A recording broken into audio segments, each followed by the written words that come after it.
Nigeria. Nigeria what? The only media that have been consistent speaking against the bad government and for the purpose for reformers. Nigeria what? Yo!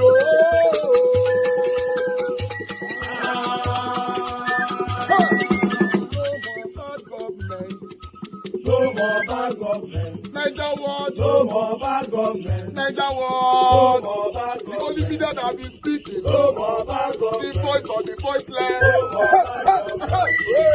No more bad government.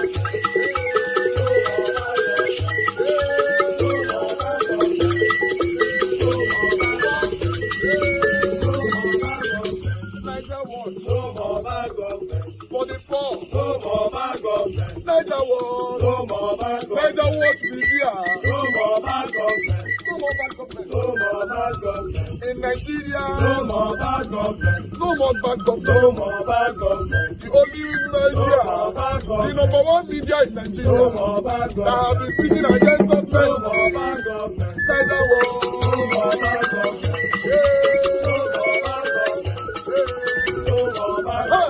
Nigeria what you? The voice of the voiceless. The voice of the voiceless.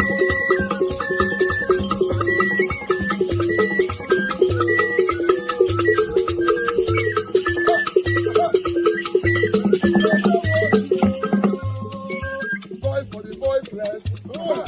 Voice for the voiceless. Nigeria what? Voice for the voiceless. Nigeria watch media. The only media that have been speaking against bad government.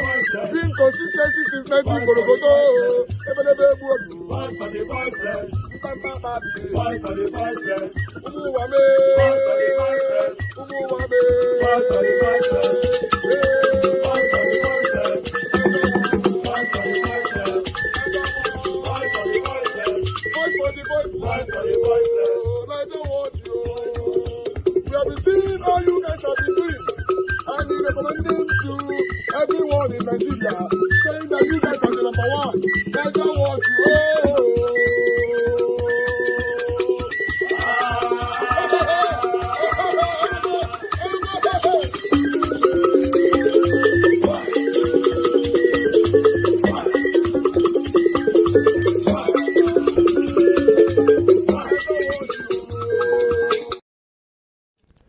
Okay, I don't know whether we have become comfortable with kidnapping in Nigeria. I really don't know whether we are now comfortable with kidnapping in Nigeria. Because, honestly, the rate at which people are being kidnapped on a daily basis in Nigeria is beginning to call for concern. Even though the government of the day don't find it necessary that a state of emergency should be established in the case of kidnapping. Imagine a story like this. A young man and his wife and 2 kids retired to bed.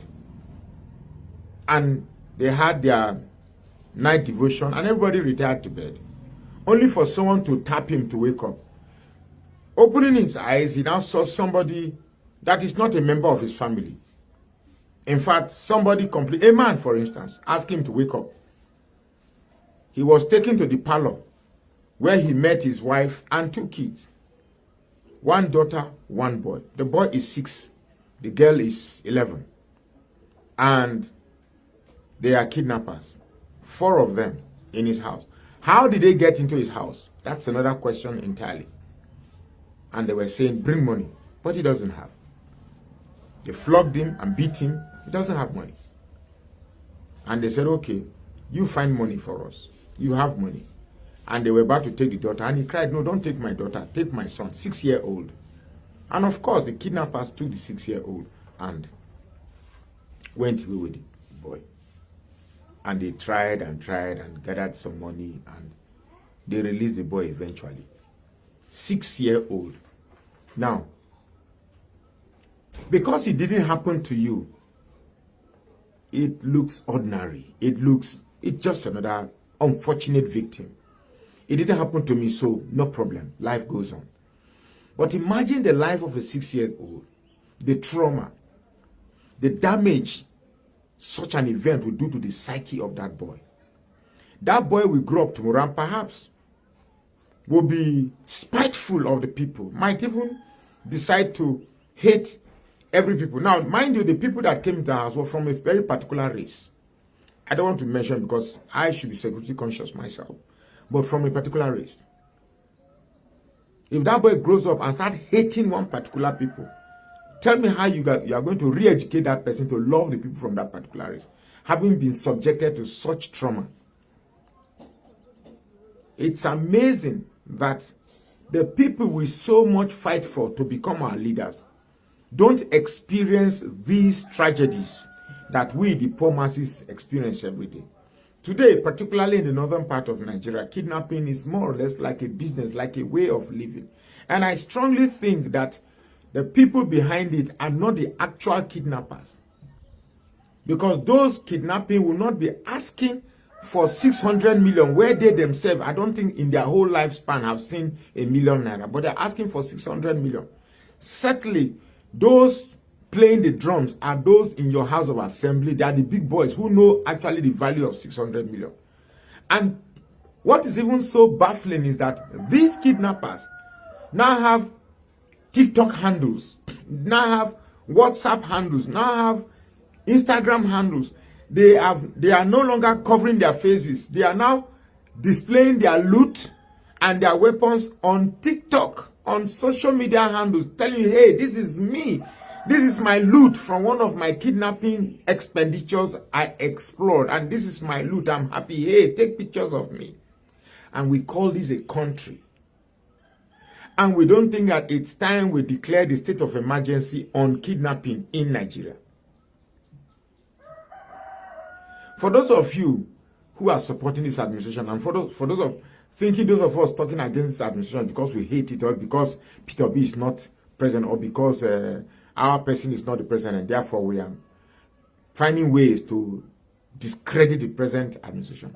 That's not true. That's not our intention at all.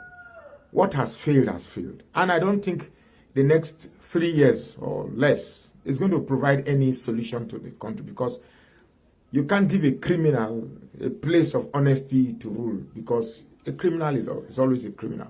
One who tells you that the only way to win elections is by grabbing it, snatching it, and running away, and you expect such a person to conduct a free and fair election. It's so funny that it's a sad story of Nigeria and where we find ourselves today. So I'm just going to say, please, if you have a little bit of sense left in you, let's try and make this country work, even though a lot of Nigerians have given up hope that Nigeria still have a hope. But I still believe our problem is leadership.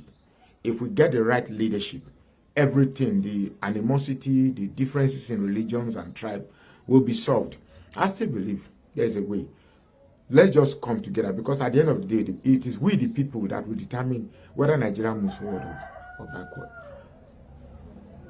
For Edo said in the upcoming September election, with a compelling 8-point agenda aimed at transforming the state, Mr. Akpata brings a vision focused on comprehensive economic development, improved infrastructure, enhanced education, and healthcare reform. Well, let's get into the interview, which hopefully we're hoping that we are going to be able to drive out what Mr. Olumide Akpata intends to address, impressing on the issues that that the people of Edo State in the local communities are facing, and why he thinks he's the most qualified candidate for the role. Olumide Akpata, a former NBA president and a candidate of the Labour Party. Thank you so much indeed for joining us tonight. Thank you, Sheon. Good to see you again. Yeah, it's good. Are you the real Oludi? I guarantee you. Live and direct, flesh and blood. Come. But can you see? Can you give us that? Who's your... I never thought that a career lawyer will actually know how to make some moves, but you've shown us that you can diversify. Yeah. You can be like Remas of this world and Davido. So it's interesting. It's dexterity. I don't mind. All right, let's get to it. You've been explaining a lot because a lot of people thought that you sold out. And you said, oh, no, you have not sold out. But the question that you have not been able to answer is who is sponsoring you. Because we know that what you have done perhaps all your life is law. corporate law. Where did you get the money? Firstly, Seun, I'm really flattered, by the fact that there's so much attention focused on me. That means I'm doing something very, very good. I'm doing something right. So, like I said on another channel, and now tree won't get fruits, now under the stone now. So nobody's going to come after you if you have nothing to offer. So, initially, I was said to be the agent of Governor BRGIE. We were able to debunk that. Now, today, I'm said to be sponsored by the APC. And then it's conspiracy theorizing at its dumbest, at its most stupid. But we've pushed back on that. Are you able to debunk the fact that you're an agent of Governor BRGIE? Absolutely. Because the plan was that you are supposed to be the plan B. No, that's not the plan. The PDP card does not work. Are you saying that's what your people are saying? Some people are saying, and we're saying when I became the candidate of the Labour Party, and we have told them clearly, it's quite clear. There's a gulf between myself and Governor BRGIE. It's night and day. I cannot and will not be associated with his government, which I consider to be, his performance has been underwhelming, right? And so for me, I can't be, and I've made it clear, and the people of Edo State know now. I've been attacked. My billboards have been pulled down. Everybody knows that I am not his choice, and I'm not his plan Who are those pulling your billboards? Oh yeah, members of the opposition party, the PDP. In fact, one of them was caught on video saying that how dare Olu put his billboards at Ring Road. And then, so it's quite obvious. They become local government officials, all of whom are PDP, going after my billboards. But we've won them, and they've desisted because we told them that we will not hesitate. But what you have been able to demystify is your relationship. Mm-hmm. You have a good relationship with Aswe. You have a good relationship with Governor BRGIE before now. But I mean, the veil of politics seems to have smeared all of that, isn't it? And are you saying that you do not, or you did not have a relationship with them? Because those who are pointing fingers that you are actually a decoy, a Governor BRGIE in some kind of a decoy. That's what they say. And I've said that is so far from the truth. But let us go back to the question you asked, who's funding me? I don't want to appear to be ducking any questions. Who is funding me? I'm funding myself, and I have friends, Seun. You know what they say, your network is your net worth. I have friends who believe in me. I have friends who believe in this cause. I have people from Edo State who believe that we can do so much better. And so with them, working with me, we have been able to get to the kind of funding that we require. And then you ask me, all I've done is law. I have practiced law successfully, Seun, and I have practiced law for over 30 years successfully. Give me some credit. We have haven't actually been idling around. So which general goes to war without first counting the costs? So we have taken into consideration all that is required for this race. And I assure you, I will breast the tape. We are going to win. And so those who are hoping and praying that we run out of steam, they have something else to coming for them. I mean, what will worry some people is how much of, I mean, you look like you're the one that has had the most impression in the media in terms of you've shown your corporate... In the media and on ground. On the ground. Are you that on the ground? When I left Auchi yesterday morning, I went to Igara. From Igara, I went to Afuze. From Afuze to Sabongida Ora. From Sabongida Ora to Emeora. I got back into Benin at midnight yesterday. What language are you speaking to them? I'm speaking... They say you don't know, you are not really a homeboy. They say... No, you're talking about Aswe Godalo, not me. Is that the case with Aswe? Oh, yeah, he doesn't speak his language. But do you speak? I speak Benin very well. And I'm very good with languages. Even his language, Ishan. I can even speak a bit of Ishan. So they are referring to him, not me. Definitely not me. But you speak very well. I speak Benin very well. I mean, the Benin people that are watching tonight, how do you say to them that they should vote for you? Wakoyo, walaho, wado riobo yimeyeke, vazenodena, as a governor on the 21st of September, walaho, waladian, wado vote me oviwa mehi, oviwa. Ovie sese, ovie do sese, ovie akpata, ovie do pataki, walaho, iviwa walaho, oviwa hi. Don't worry, get a translator. Yeah, I will. And they will let you know whether... You'll be shocked of how much of that I could speak anyway. You'll be surprised. I could be very good with languages. But the question here is that you might be able to connect with them. but the question about the platform, the motor that you are, the vehicle that is taking you. The motor seems to have lost its tires. The motor seems to have lost its engine. How do you hope to win without a proper structure on the ground, which is a political party that's supposed to be a vehicle for any candidate? Well, we still have our tires. You know, we still have our tires. But your party is in we're still moving. I'm just following up with your analogy. We still have our tires. But yes, the car is a bit of a banger, you know, so we're having to check the engine now and again. But we will get to destination. Do you think that you may have made a mistake in the choice of political No, not party? at all, because you cannot tar everybody with the same brush. Labour Party is still Labour Party with its objectives, with its ideology, which resonated with me. Labour Party is still for the people, Papa, Mama, Pikin. If the operators today are finding it difficult to get along, if the operators today are having difficulties at the national level or at the state level, I mean, we will have to fix our problems. But, you know, the Americans say you must be able to walk and chew gum at the same time. So we will continue to push. And by the way, the other parties have their own fair share of challenges. That is life. Nobody said it would be easy. So I'm quite comfortable with the state of affairs. We will fix our problems. But do we have a candidate? Yes, we have a candidate. Do we have a campaign to run? We do, and we're doing that with gusto. So I'm not going to be worried about whatever challenges are confronting us at the moment as a party. Only that the head of your party is shaking, and those who think that the head is really not on the body of your party. There are mechanisms, there are internal mechanisms for resolving those issues. How much of role is Peter Obi? Because I know that it's one of the inspiration that you have. Absolutely. In joining the political party. Yes. I mean, the steam that your party had before you joined in the 2023 election is not the same steam. Well, as at the time we started the campaigns, right, I will be the first to admit that that things had, the tempo had lowered. But come to Benin, so the people are believing again.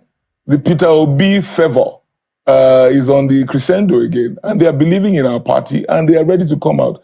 Like I said, they are going to serve this current government, the two incumbents, they're going to serve them hot breakfast on election day because the people are believing again. They were despondent. They despaired because of the experience of 2023, but they have seen that it is possible. It is within their reach. In fact, we now call election day September 21. We call it Freedom Day. Freedom Day for the Edo people because they've been in shackles, they've been in bondage, just because they've been victims of misgovernance.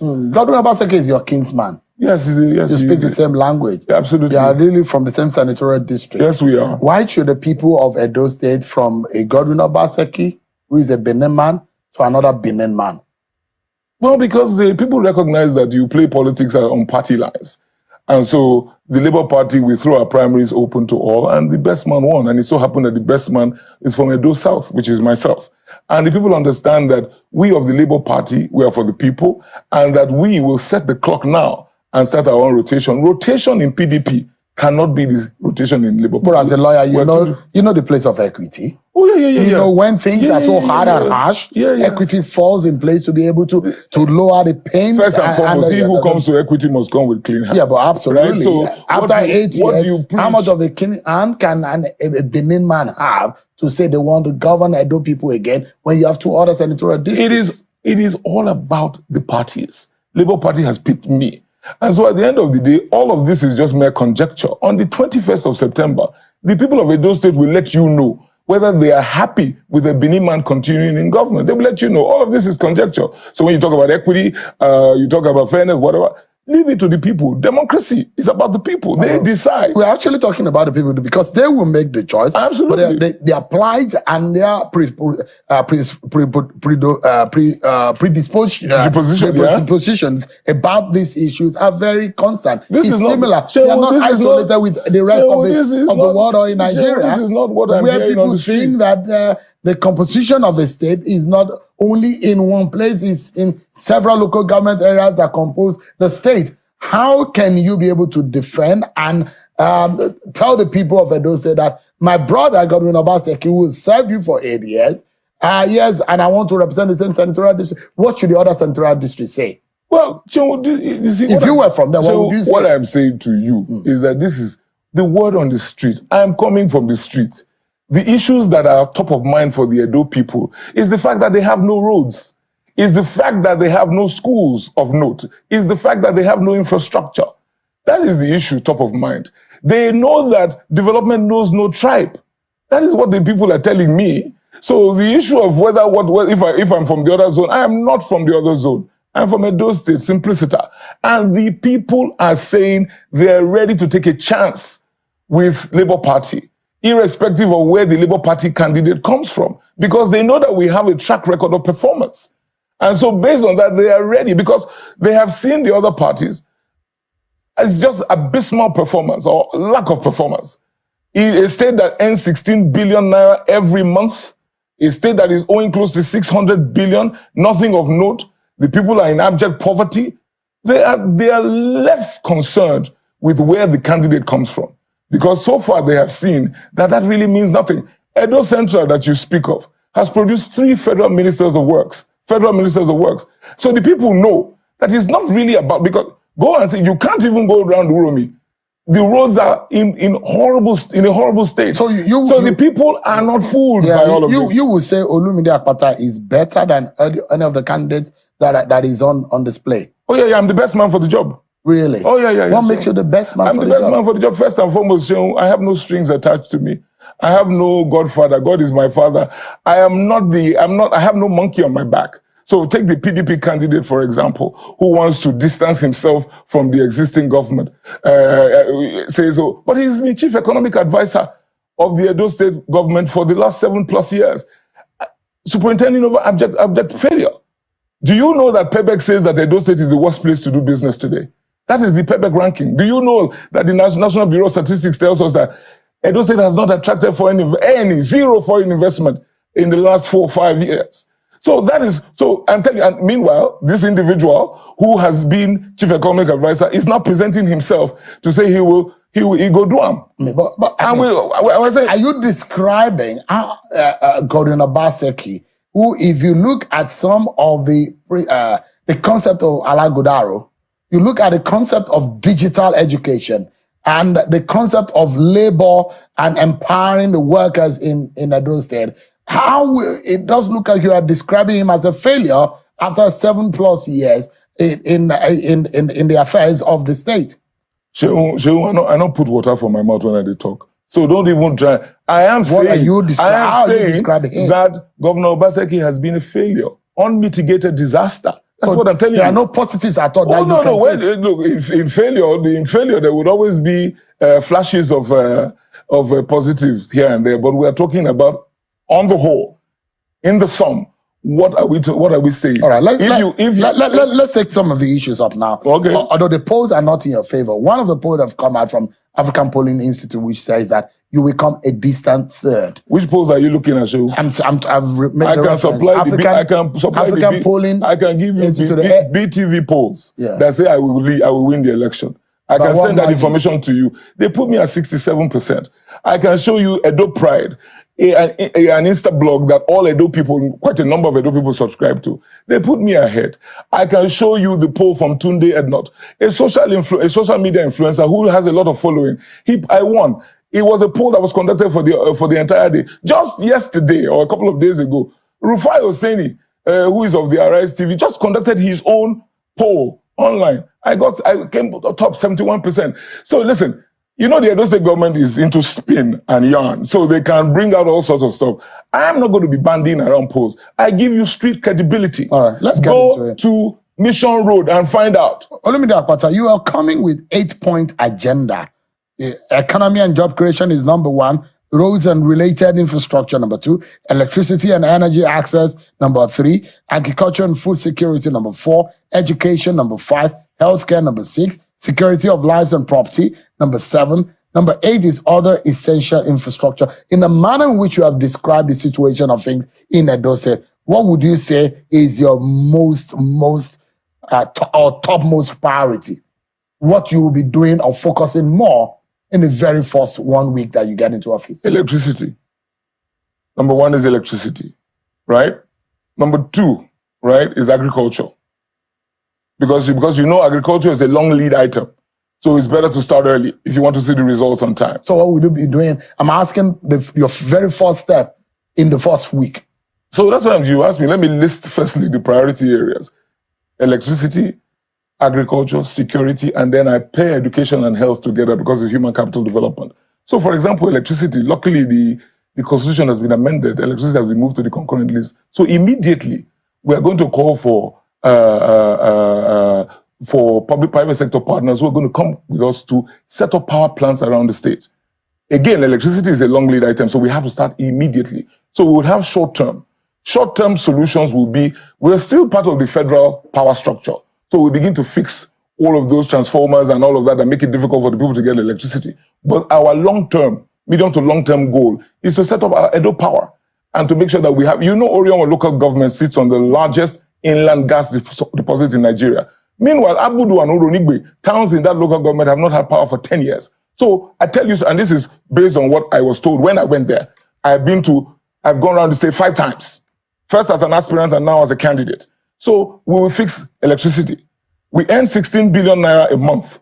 There is no way we are not able to ensure that there's power in Edo State. And when you get funding from multilateral agencies who are willing to power the state with you, you can get power. So let me ask you. Second is agriculture. Just for a moment, on the issue of the power, of course, we do know that private sector will be very excited. Business will boom because when people have electricity, you have taken up a catalyzer. Huge percentage of their operational cost. Absolutely. The question will be a statewide electricity provision. How much would that cost you? Have you put a figure to it? No, we have not. We are still working on the numbers because first and foremost, we look at affordability, right? So I can't give you a number.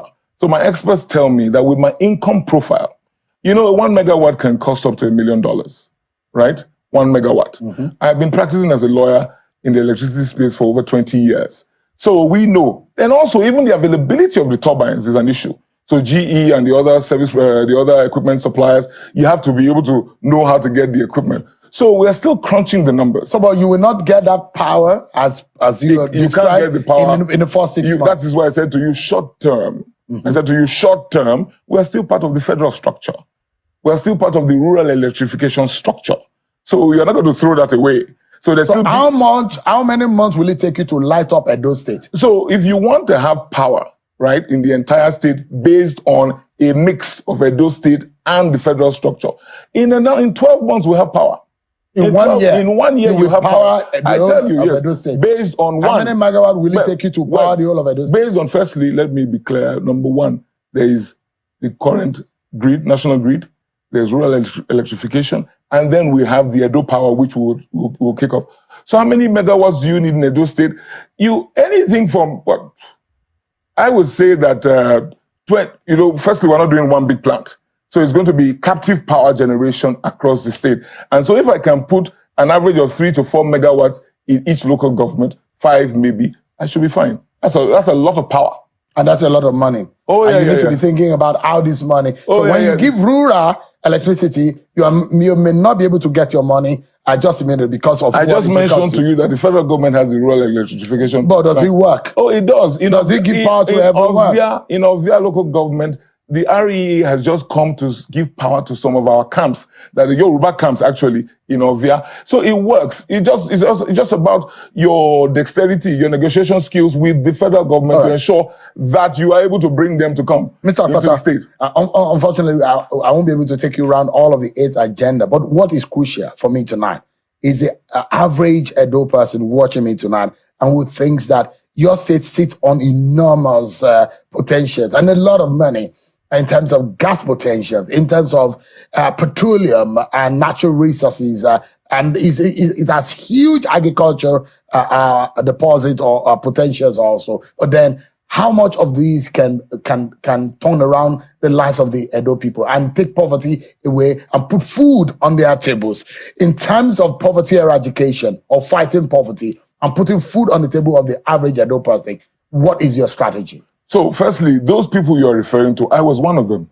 So you know me, I wasn't a politician 16 months ago.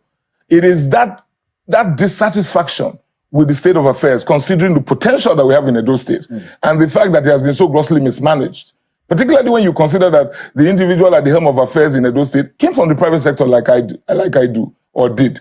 And you're just dissatisfied. So what will we do? First and foremost, agriculture is critical. That's why I put agriculture right up there in my priority list, because we have to feed ourselves. You have to make sure there's food on the table. Right now, Gary is a bag of Gary is 90,000 naira. The farmers are not going to the farm because there's no security. There's no access to credit. Indeed, most of the schemes that are on ground today are on paper only. So what we need to do is to get the farmers working so that we can bring the prices of food down. And government will have to be an active participant in the sector. When I say active participant, government will have to be an off-taker. Government will have to fire up that sector because the cycle cannot stop. Food production cycle cannot stop. It impacts on our energy security. How many jobs do you hope to provide in the first year? When you say how many jobs, I thought you have sat down to do the math. Don't put. You see, that is what you do. You're looking for spin. I'm not looking for spin. I'm asking you a straight question, Mr. Olumide, and I'm asking you, you should have done the mathematics. No. This is how many jobs I will be able to do. The first thing you do is the enabling environment.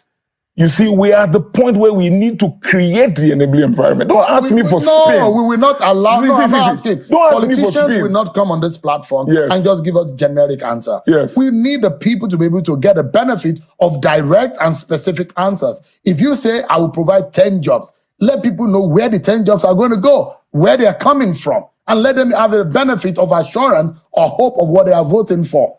So if you cannot give us tangibles now, it's so sad. Well, I hate to disappoint you. You may have to leave the program sad, because what I'm saying to you is that it's not about coming to bandy numbers. To say, I'm asking for tangibles. I am not that kind of politician. I'm not coming here to bandy numbers. Oh, I will do 100,000 jobs. What do you want? You want 100,000? Jobless Edo person. The jobless Edo person. Get jobs? The jobless Edo, they will get jobs because agriculture will be fired up. You want a job? So they will get jobs because there will be jobs because the agricultural sector will be fired up. The electricity sector will be running. There will be jobs. Don't come and ask me, to come and give you numbers. We need to play. That is the trap.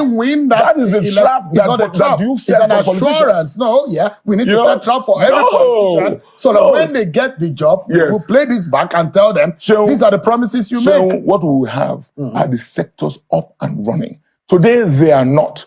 When the sectors are up and running, including health, including our schools that have no teachers, by the time we ensure that the brick and mortar issues are dealt with, proper recruitment processes are put in place, then we will have jobs for the teachers. For you to come and ask me now, I put a number, 200,000 jobs, okay, so but when you are in the private sector, if you tell your client that you will do so and so, you will keep to the KPI. Yes. That is how it works. I will keep to the KPI. In government and public service, people in this country have not been able to live up to the expectation that they promised to the Nigerian people, and we in the media will hold their feet to the fire to ask them. And that's why I'm doing my job.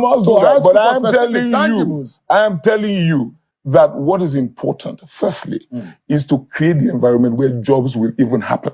I think you're putting the cart before the horse when you now start asking for number of jobs. I need to ask. No. I think for specifics. We're going to. But just before we go, Mr. Akpata, if you can look into the camera and tell the Edo people why you are the best man for this job, and when they should look at you, an outsider, a lawyer who's got another senior advocate of Nigeria by his side in this race, why should they look in the direction of Labour Party? You have 30 seconds to do that. Well, the reason, my Edo State people, Wahia Wesio, Wakoyo, Wabulu, the reason why they should look at us is that we need a breath of fresh air. You need something different. 25 years, PDP and APC have been running Edo State. 25 years. In the last 8 years, one man has belonged to both parties. It is abject failure. And so we must try something else. And Labour Party presents a totally different approach to the subject. A people-centric, people-focused, people-impacting approach. Every government must ask itself, whatever resources I have available, how would it impact the greatest number of people? That is the approach of the Labour Party. And then, lastly, Seun, I have no strings attached to me. I'm not answerable to any godfather. I'm not answerable to any political benefactor. That is one reason they can trust the Labour Party government, because we're answerable only to the people. All right. Mr. Peter Obi, we're going to be campaigning with you. Oh yeah, first week of September, we're doing the stump. We're going on the hustings. Well, let me talk about that. I wish you the very best. This is not the usual one, but I wish you the very best. I mean, we need to be able to speak truth to power and be able to hold ourselves to account for the people who are less privileged, who do not have voices for their own. Thank you so much, Indy, for and we all need to stand our ground and believe in what we believe in. Absolutely. I'm sure you agree with me. Oludi, give us that your usual sign off. Edo people, who's your guy? Oludi Akpata. Politics Today on independent television and radio. And joining us now is Osabo here, Emingare Osa's kindness as a member of the APC Campaign Council. Share with us on the conversations around pedigree experience for the candidates as it relates to voters' choice in this election. Because some say your principle doesn't have what it takes to govern Edo State in terms of intellectual capacity, in terms of experience, in terms of pedigree. What are your thoughts? Well, thank you very much. Just to quickly say that those who say my principal do not have the pedigree are either deliberately avoiding the truth or they do not know the truth at all. Issue of pedigree in terms of who becomes the next governor of the state is very, very key. You know, and we must look pedigree beyond papers. I do respect to every person who are in this race. They are all worthy Edolites, very respectfully, and I have tremendous respect for all of them. But we must begin to look at antecedents. You have pedigree, yes. You have pedigree, yes. You have paper qualification, yes. But how does that translate to development of the Edo land and Edo people? Is a different matter altogether. And that is why we must begin to look at the antecedents of every person that have presented themselves up for elections. And that brings me to my principal, who I'm here to promote. I would not want to bore myself with other candidates who are in this race. Like I said, they are all Edolites, and we will not condemn them. But looking at the person of Senator Monday Okbewolo, a.k.a. Akpata, he has been a senator for over a year now. He has been a true son of the Esan people. And you must begin to look at what he has done with the resources that he has in the last 1 year, vis-a-vis what others have done, those who came before him. Those are the issues we must be looking at. First of all, you must admit that the most difficult problem in Esan land today is water.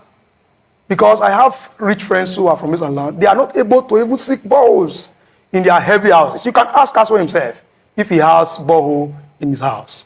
But a man has been able to deploy government resources to bring water to almost all communities today in this land. That is what emulating, and is what commending. So that is why I'm saying that. It is not about what, because everybody don't have the gift of oratory. I must quickly say this. Everybody do not have the gift of oratory. And we have also seen over time that those who are gifted in oratory do not perform as those who are development driven, like you have in the person of Senator Monday Okbewolo. And that is why I'm saying that we have a candidate who is worthy to be governor of Edo State.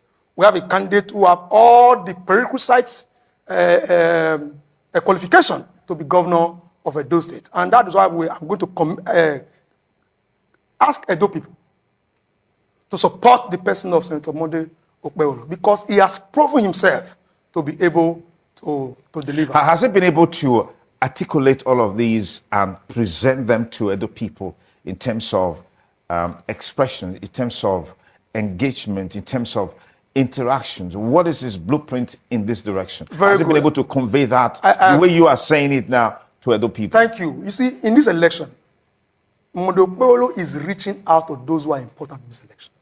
The election is about the people. So there are those who are important and those who are not important in this election. Every Edolite is important. No, because you said he's reaching out to those who are important. In this instance, the important people are the electorate, the voters. Okay. I am deliberate about using the word those who are important, and I do not intend to withdraw it at all.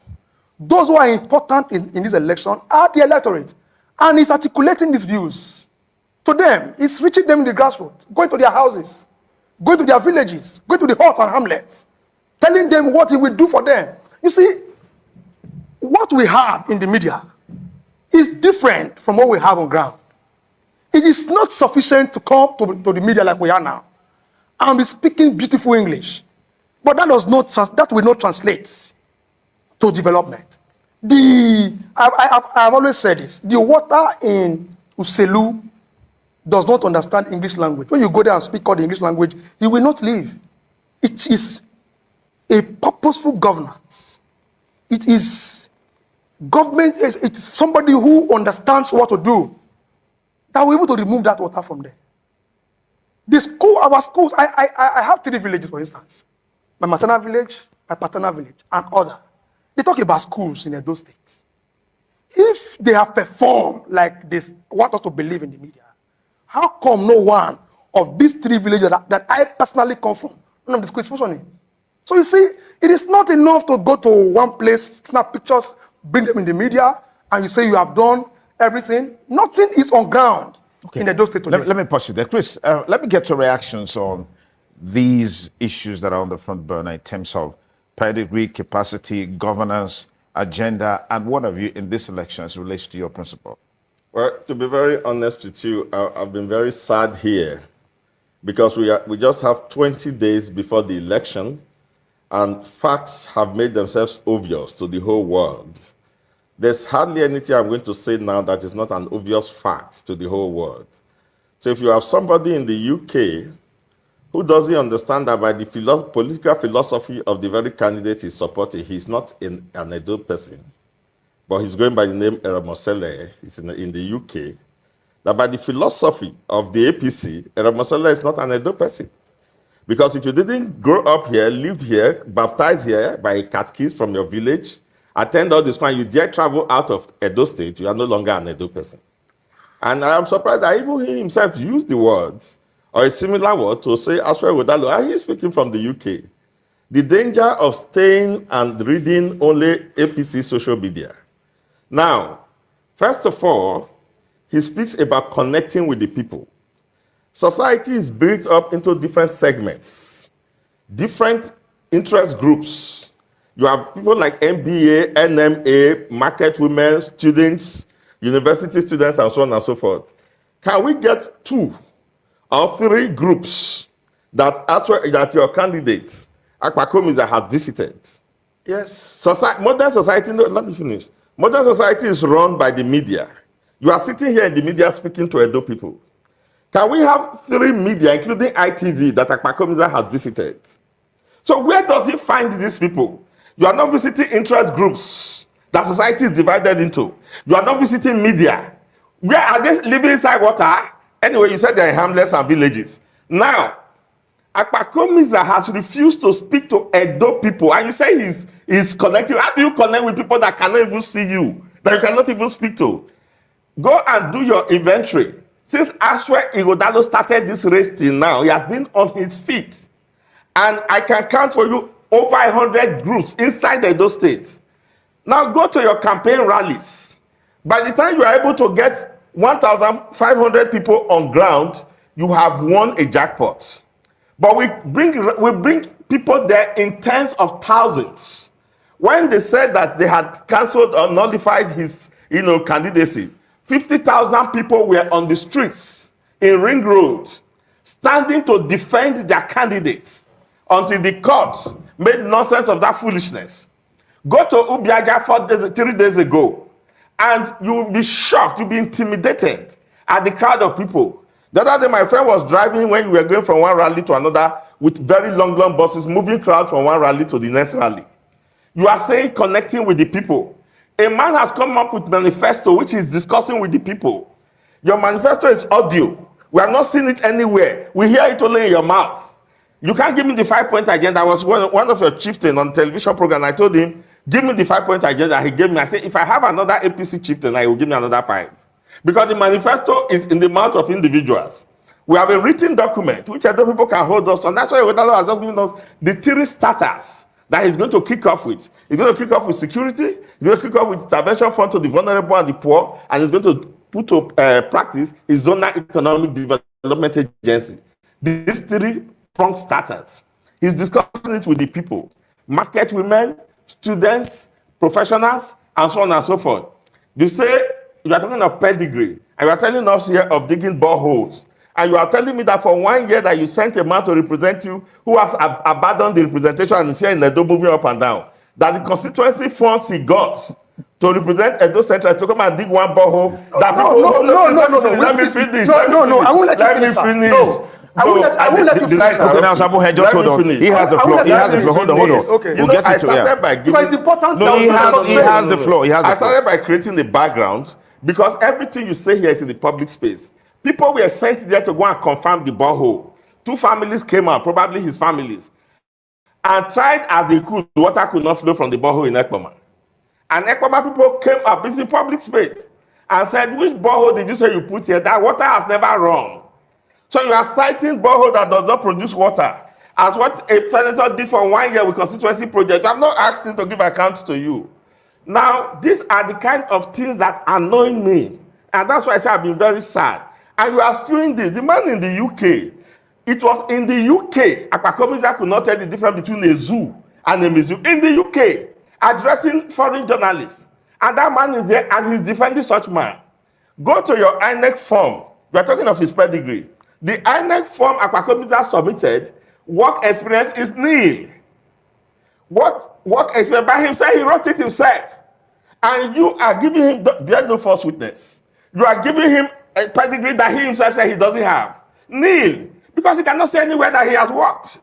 He said he has a Chapman computer company. We went to Jos. One small a signboard in the story building that has over how many complexes. That's where you have one small store that they call a company. Where has he worked? That you say he spent government money to develop people. Where did he work? Is Igodalo a secret? Is Igodalo's work, pedigree, Banwo and Igodalo, is it a secret? Over 100 lawyers employed in Banwo and Igodalo, is it a secret? Oshomole went to the president, the man who is managing him now. That same man told us that Akpata is a slow engine. Do you know what the metaphor that means? That means you have to push him to start. And that's why they stand near him to push him to talk. And what has he said? He's connecting with the people. Every time he stands at the podium, he says, your education, do you want your education back? As if it's a commodity. I will give your education to you. He will go to the next item. Your mineral, do you want your mineral back? I will give your mineral back to you. Okay, let me. I expect that by now APC should be sober and regretting the cataclysmic mistake that you have made. And you are still going out defending him. Let me push it against him as an individual. Chris, let me push it. We are saying that he does not have even the basics. The basics. Do you need to have pedigree to know that Akoko Edo from Isha? Does anybody else and son who knows Akoko Edo, is there any son who cannot tell that Akoko Edo to Isha would be at least 1 hour 30 minutes drive? That is only 10 minutes. Chris, I bet can somebody tell this PDP man make it off in mic? I go they beat a PC man like the guy can't put hand for months. They think about his life. The guy is currently thinking about his future. He's thinking about his generation. The beating is too much. Eh? If you listen to the APC guy, how he started, he said, you remember yesterday on our broadcast, I said, the quickest way these people use in defending, Destiny, I can see you on the backstage, I'll bring you in soon. The quickest way these people use in defending Akpata is by saying it's not about speaking English. It's not about speaking. Why is it that everybody defending Akpata? The number one thing they say is not about coming on air to speak English. That means automatically you are telling us that you have an illiterate that is vying to become a governor of a state. You know, see the beating where this man they beat her for a year. I beg my people. Let's continue with this beating because me myself, I like this show, I beg. To start. And that's why they stand near him to push him to talk. And what has he said? He's connecting with the people. Every time he stands at the podium, he says, your education, do you want your education back? As if it's a commodity. I will give your education to you. He will go to the next item. Your mineral, do you want your mineral back? I will give your mineral back to you. Okay, let me. I expect that by now APC should be sober and regretting the cataclysmic mistake that you have made. And you are still going out. Okay, that English where you speak, the best way to sit down here, you don't know what you mean. No. You have to be careful. Communicate in a language that we all understand. most especially these APC people. You know, say they don't understand English like that. You said what? Start off from beginning, I beg, because it's the sweet me. No, no, won't continue. No, I only that English I want me to block this guy here again. You are giving him a pedigree that he himself said he doesn't have. Nil, because he cannot say anywhere that he has worked. He said he has a Chapman computer company. We went to Jos. One small a signboard in the story building that has over how many complexes. That's where you have one small store that they call a company. Where has he worked? That you say he spent government money to develop people. Where did he work? Is Ighodalo a secret? Is Ighodalo's work, pedigree, Banwo and Ighodalo, is it a secret? Over 100 lawyers employed in Banwo and Ighodalo, is it a secret? Oshomole went to the press, the man who is managing him now. That same man told us that Akpata is a slow engine. Do you know what the metaphor that means? Yes, he did. He did. I can testify to that. Akpata is a slow poesy and is a slow engine. Then Pastor Sage Ezeyamu is a cultist, you know, carry weapon to school. Why he went on by in fact, in case you guys are not aware, Oshomole have destroyed almost everybody that is contesting right now. The only person Oshomole have not destroyed, if we all want to be fair to ourselves, is Olumide. Maybe you never get what you want to talk about Olumide. Oshomole don't destroy, finish, scatter Obaseki. He destroy Pastor Sage Ezeyamu, scatter Woto. Then he destroy Akpakomis Akola, slow engine, slow points. So now the same Oshomole have also promoted 3 of them. That is the question Edo people should be asking. Why? Not be say after he don't promote them, he go first scatter them, go come promote them. Then after he promote them, he go scatter them again. And we still have lots of gullible Edolites, not just in Edo State. As we speak right now, we have lots of gullible Edolites in diaspora that is still following Oshomole, that believes in Oshomole. Now, the bit where this man beat this APC man, so how this man want to recover now? Because my only concern now is that I don't know if we have ambulance, you know, in a close by. My people, this thing our life, now life we day. Now life we day. So anybody they hear me, now life with because this is now living room they talk this thing. No. Mr. Destiny, now life with my brother. Now Obaseki, now I not say condemn. So, Mr. Destiny, now life me and you your best. For if I go to APC side, not be life. But if I go normal life, now life will. My brother, but let's talk for this matter now. The bit where they beat this APC man, so now look at me start out from beginning. Because even me myself, I don't know if never did that for sure they go out. No, Mr. Destiny, normally, too much of everything is bad. Why be say for the past 1 week or 2, that's also beat the big this APC people? Why? Now it's not fair now. Now they don't say, now maybe that APC there for now they go out. I will not continue again. You know the problem? You know the problem? The problem is APC people not get shame. They don't get shame. Everybody when they support APC, I love that beating. They're not the get shame. Now Kabu they push to start you. No, Mr. Shimeze. No. Good evening, sir. This is not right. It's not right. May I tell you one thing. Anybody who support APC or anybody where the APC, they not get shame. They not get shame for their life. That's just the problem. Because like this man went down here too. If na person will get shame, if you get out, they go out. I bet listen more because this thing they sweet me. I need coffee. Kai today na today. See, even the beating, I go bring Mr. Jonathan console. Mr. Jonathan, be like say you are aware the beating disturb you for where you your comfort zone. APC will not finish. Let's listen more. That means you have to push him to start. And don't try to stand near him to push him to talk. And what has he said?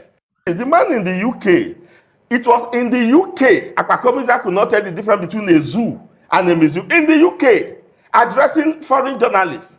And that man is there and he's defending such man. Go to your INEC form. We are talking of his pedigree. The INEC form Akpata submitted, work experience is nil. What work experience by himself? He wrote it himself. And you are giving him, there's no false witness. You are giving him a pedigree that he himself said he doesn't have. Nil. Because he cannot say anywhere that he has worked. He said he has a Chapman computer company. We went to Jos. Did you guys notice that the ITV anchor is laughing? Everybody on they pretend. The anchor be one laugh. He can't make a show now. The way one for no say some of now we go talk later. May I behave like a professional? Look that anchor be one laugh now. Look at his body language. Did for 1 year with constituency project. I'm not asking to give account to you. Now, these are the kind of things that annoy me. And that's why I say I've been very sad. And you are doing this. The man in the UK, it was in the UK, Akpata could not tell the difference between a zoo and a museum. In the UK, addressing foreign journalists. And that man is there and he's defending such man. Go to your INEC form. We are talking of his pedigree. The INEC form Akpata submitted, work experience is nil. Yes. What work experience by himself? He wrote it himself. I saw it. And you are giving him, there's no false witness. You are giving him a pedigree that he himself said he doesn't have. Nil. Because he cannot say anywhere that he has worked. Why is he said he has a Chapman computer company. We went to Jos. One small a signboard in the story building that has over how many complexes. That's where you have one small store that they call a company. Where has he worked? That you say he spent government money to develop people. Where did he work? Is Igodalo a secret? Is Igodalo's work? My people, now know what they surprised me past for this push and start where they go carry console from APC. They say the guy built borehole. My people, how much they think they bring borehole? I personally, everybody listening to me right now can build at least 10 boreholes from your pocket. You don't need any assistance. 10 borehole in one community or more than one communities. Mr. Ledawat, we see the one where the very if you want to build, hold on, sir, please. If you want to build 10 borehole, there is no way you will spend more than 3 to 4 million naira. So why is this satanic APC people bragging with? The name self, I want to cut my tongue. Akakomiza, build borehole. A borehole that everybody listening to me right now can build. If you have a house in Nigeria right now, every one of you have your own borehole in your house. How much should they build your borehole for your house? Now, take it from there. If you already know the amount you spend in your borehole in your house, multiply it to 10, for example. Tell me if you cannot afford it single-handedly. They are telling you that a satanic sitting senator built a borehole. Kai, to be honest, I go still tell you and say, una get luck, say I know the campaign. But you know me say, man, see what you wrong, man, I know the talk. Now make me they highlight all this one. But if maybe at the campaign, nobody go talk. Where I support Peter Obi, who if you come here, can't talk about that candidate for here. They never born you now. Where? How? If you want to call me biased, then I'll use and rob like pomade. Yes, if you want to call me say I'm biased, then I'll wear them as garments, as Akpata. We can open our eyes to allow someone like Ekpa-led to be our governor in our state. It should be prohibited, forbidden. It's a sacrilege if any adult allow this kind of person to become a governor in a state. And apart from that, are you guys aware the people surrounding this man? Go back to the history in Edo State and look at the people that have committed different atrocities in Edo State. They are the ones supporting this man. And you guys want them back? Even though I'm not supporting Obaseki for anyhow he governed the state for the past 8 years. But there's no way I will be against Obaseki to allow someone like Ekpa-led to take over those states. God forbid. Let's be honest to ourselves. Anybody supporting Ekpa-led today and using the hatred you have for Obaseki to say, Obaseki, we don't want Obaseki, and then you can't jump Olumu, then you can't go support Ekpa-led. You are satanic. Obaseki is better than you. Yes, because tell us, Some of you are telling us, no, we shouldn't look at his English. Okpebholo will have a good heart. Can you just imagine? As a human being in existence, all we can see from a fellow human being is the clothes, the garment we are wearing. Nobody have the power to see anybody's heart. So why are you coming here to compare with the heart? That he has a good heart. Who cares if he has a good heart? Can I see it? Can any human being living on earth, can they see the heart that human beings are carrying? It's only God that can see that. So let us judge by the garment you are putting on. And what is that garment? He built borehole. As far as I'm concerned, if that's the only thing you guys have to promote this man at this particular particular moment, is a failure. Is a failure. You guys should be ashamed of yourself by campaigning for Okpebholo with a borehole. He built borehole in Esan land. Somebody that doesn't have any proven company, any verifiable company as we speak right now that we all can point our fingers to. And you are coming in a different platform telling us this guy built a borehole. Anybody listening to me right now that cannot build a borehole, you are poor. And I know I don't have poor people listening to me right now. Then a sitting senator built a borehole. What a shame. Let's move on. Mr. Naja watch. If I motto, they say that motto for constituency made the fight a crime. And the borehole now, very dark man build borehole for community. He not be a senator, he not be anything. Let's move on. One small a signboard in the story building that has over how many complexes. That's where you have one small store that they call a company. Where has he worked? That you say he spent government money to build, to develop people. Where did he work? Is Ighodalo a secret? Is Ighodalo's work, pedigree, Banwo and Ighodalo, is it a secret? Over 100 lawyers employed in Banwo and Ighodalo, is it a secret?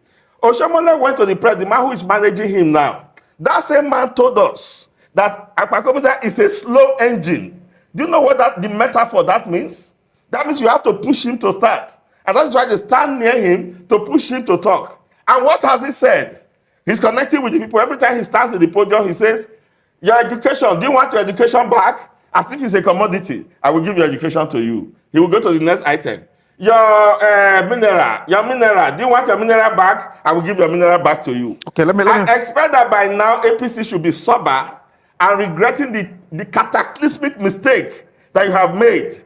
And you are still going out defending him. Nobody has anything against him as an individual. Chris, let me push it. We are saying that he does not have even the basics. The basics. Do you need to have pedigree to know that Akoko Edo from Isha? Does anybody, son, who knows Akoko Edo, is there any son who cannot tell that Akoko Edo to Isha would be at least 1 hour 30 minutes drive? That is only 10 minutes. Chris, I'll respond to some of the issues that he raised. Well, first of all, we must understand that when we're in the public space, the things we say are very, very important. It is not sufficient to come here to hoodwink Edo people just because we want to win elections. First of all, let me tell, perhaps he's not aware, that last week, Akpata was in Doctor House. He had an engagement with the doctors. He had an engagement on that same day with the Unibank community. He also had an engagement with organized private sector at Westview Hotel. I was privileged to be in that. Oga, you see, that is why we have affiliated channels like ours.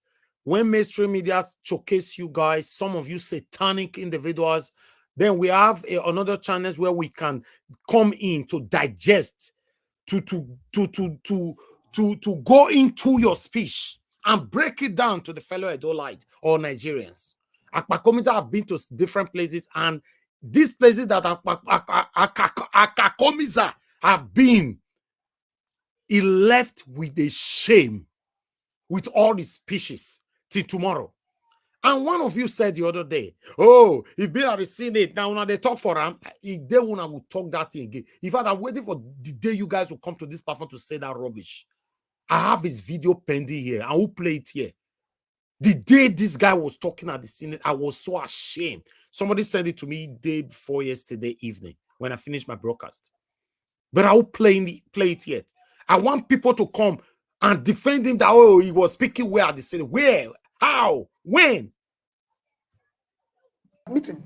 So to say that it's not meeting with people, it is like I said, it's either he's not aware or he's just playing out their card. How can I be aware when we don't see anything in the media? Which is the trademark. Were they covered? Which is the trademark of the PDP, lying to the people.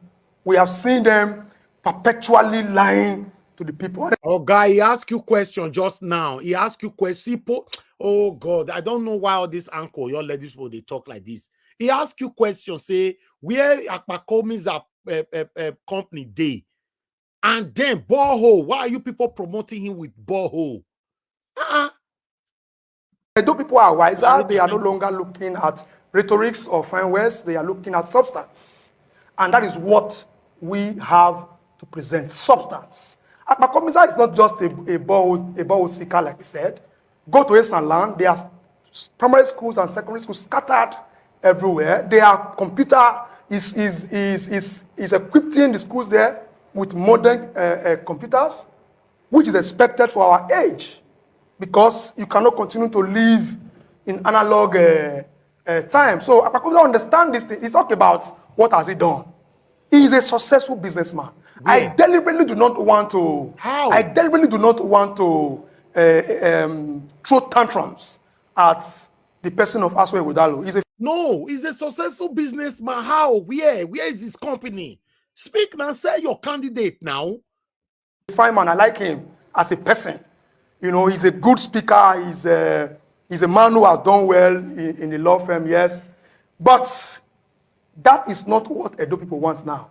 Edo people want substance. They want development. They want somebody. What's your definition of substance? Good. They want somebody that can transform the resources of the state into visible development. Then how? That is what Edo people want. Okay. Let me now, please let me quickly anchor the point. Let me quickly anchor this point. You see, Edo must be able to rule Edo. Like I said, Aswe Udalo is an Edo-lite, yes. But how much of us does he know? How much of Edo people does he know? How long has he been around? What does he know about our culture? A man, it takes a man who is true Edo-lite to understand the meaning of Aigoba Simi. We have made mistake in 2016 by bringing a man who we are merely introduced to us. You see all these satanic people, the only thing they have to campaign with is Oba of Benin. I don't know why they are bringing my monarch into this. Because they don't have anything to say. They've given this man for the past 5 minutes, he's talking. He could not respond to everything the other man said about his satanic principle. Now, he switched automatically to Aigoba Simi. What does Aigoba Simi got to do with this? Now, that one, the same one I take campaign now. Tell us the company of your principal. Tell us how he become a senator. Oh, God. Anyway, move on. Merely introduced to, we didn't know his history. We didn't know where he was coming from, and that is what that's what they are also bringing back to us in the person of Aswe Udalo, who happened to be Obasanjo's mirror image. You know, so we do not want a replication of what happened before. That's why we are saying we want an Edo son to be Edo governor, not just an Edo son, but Edo son who has. Thank you, Madam Rita. Can you imagine? We want a Edo son. You see this segregation. This is one of the things we were talking about yesterday. When that satanic Edo boy from Austria was, disgracing himself and his generation. Look at what this one is saying. We want Edo son. You are telling me that Aswe Ighodaro is not an Edo son, right? You see, this kind of statement alone is a no for Edo people. To forbid this kind of people. To be honest. To forbid APC and their courts. Proven to be able to deliver. All right. Given the meager resources that is all right, let me proceed there because we don't have so much time. Let's go to the UK. I have to stop it right there, my people. Thank you very much for your time with us. To be honest, that video, thank God, say these people that they disgrace themselves, they go mainstream medias, but not knowing that whenever you go to mainstream medias, anything when I drop for there, other medias will pick it up. Yes. In fact, even they sweet for mainstream media. Kawana, they talk for there, they lock on. I better say they lock on for inside room. Now they all finish, nobody interrupt, nobody. Now where they sweet now with this, so you will come carry a con Nigeria was will come and settle down, use coffee, to analyze them. Eh? It don't reach the time where they'll say go defend APC. You say, I beg, I'm sorry, I'm not there available. They'll say, no, we'll give you 2 million, and they'll say, I'm not there available. They'll say, no, we'll increase it to 5 million. You see, say, I'm not there available. 50 million, say, I'm sorry. I love my integrity. But because so now they hungry, that man we can't talk. So now if you find how much they transfer to that man, I cannot pass 1 million naira. I promise you now. That man where they talk just now. Money where they go give and not go pass 1 million. Many of them are hungry. My people, they are hungry. They can even sell their own mother, their father for money. I'm not surprised. See them coming on air to disgrace themselves. Most especially speaking on behalf of somebody that cannot express himself in every angle or ramification. What a shame. And he's a city senator. I saw somebody asking just now on the comment section. I missed the name, but you said, how did he become a senator? My brother, me, myself, now as they ask, that's why they ask. But the only thing I presume, or say I become a senator, now loyalty. As you know, in Nigeria, for you to hold a significant position, you must be able to pledge your loyalty for the past years, maybe for the past decades, 10 years or 20 years or even 5 years. Yes, that's how you do that. Listen, in case you're not aware, your loyalty is how they choose you. You can be in America right now. Somebody can choose you all the way from America that now you go be the next, now you go be the minister of so thing. You'll say, no, I don't know this area. I don't know how to do it. You say, don't worry. Buy a ticket, they come, we'll teach you how to do it. Don't worry. Now you will want there. You say, thank you, sir. Thank you, sir. You say, make sure you be in Nigeria tomorrow. I'm telling you, that's how I work in Nigeria. Those that have pledged loyalty before, or maybe your papa don't pledge loyalty to them before, then they'll come take your papa's son. They pay your papa, say, thank you, sir, for what you do for me. Now your picky, I want to put for this position of commissioner for so thing. That's how they are doing it. Yes, not by merit. Thank you, my people. For me, I'd like to quickly take this headline of my articles so that we can start talking. We spent so much time presenting today. It's Saturday, but understand with us. But I would like you guys to, yes, I think I still have one more video to showcase. I just remember I have Nnamdi Kanu, because information reaching me that Nnamdi Kanu is seriously sick, and even the pedom guy, what is it called? He's also very sick as well. I'm also going to showcase that one. But meanwhile, let's listen to this one first. Although this video might not just be now, but it's to indicate that now the Kanu is very, very sick. That's all. So in case you have anything to say about that, I don't know why Nnamdi Kanu is still there or what they are trying to gain by still allowing that man languishing away in prison right now. Talking about your health condition, what exactly is wrong with you, sir? I have congenital heart failure. Congestive heart failure is called. From the medication, you can tell. So they're basically trying to keep me alive. So that when they calculate that I'm about to give up, that my heart's about to pack up, they will now say go. So when I go outside, I will die outside. That's what they're trying to do. The medications they've been giving to you, has it not been working? It's not working. If it's working, why would I have all these lumps underneath my... And he has written a petition to the Nigerian Medical... All right, my people, I would like to quickly, let me take this one here. Bear with us, guys. It's very sad. Nnamdi Kanu, that video was done a while ago, but I just wanted to bring that in to let you know that information reaching me that Nnamdi Kanu is seriously sick. I just hope they can do something about it. But meanwhile, I'd like us to quickly take this one from Samuel Ekpa. Samuel Ekpa have written to, where is it? I thought I was having it just now. I can't even find it anymore. I've written to the Canadian government, Okay, as you can see, the threat on Yoruba Edo, Ekpa-led Canada defend Amaka Sunnberger. The Samuel Ekpa-led Biafra government in exile has written to the Canadian government in defense of Amaka Sunnberger amid a call for her prosecution over the threat to harm Yoruba and Benin people of Edo State. Recall that Sunnberger sparked outrage after a now viral video and posted blah blah blah. Let me look for the quote of Ekpa. I think that will be better for me. Okay.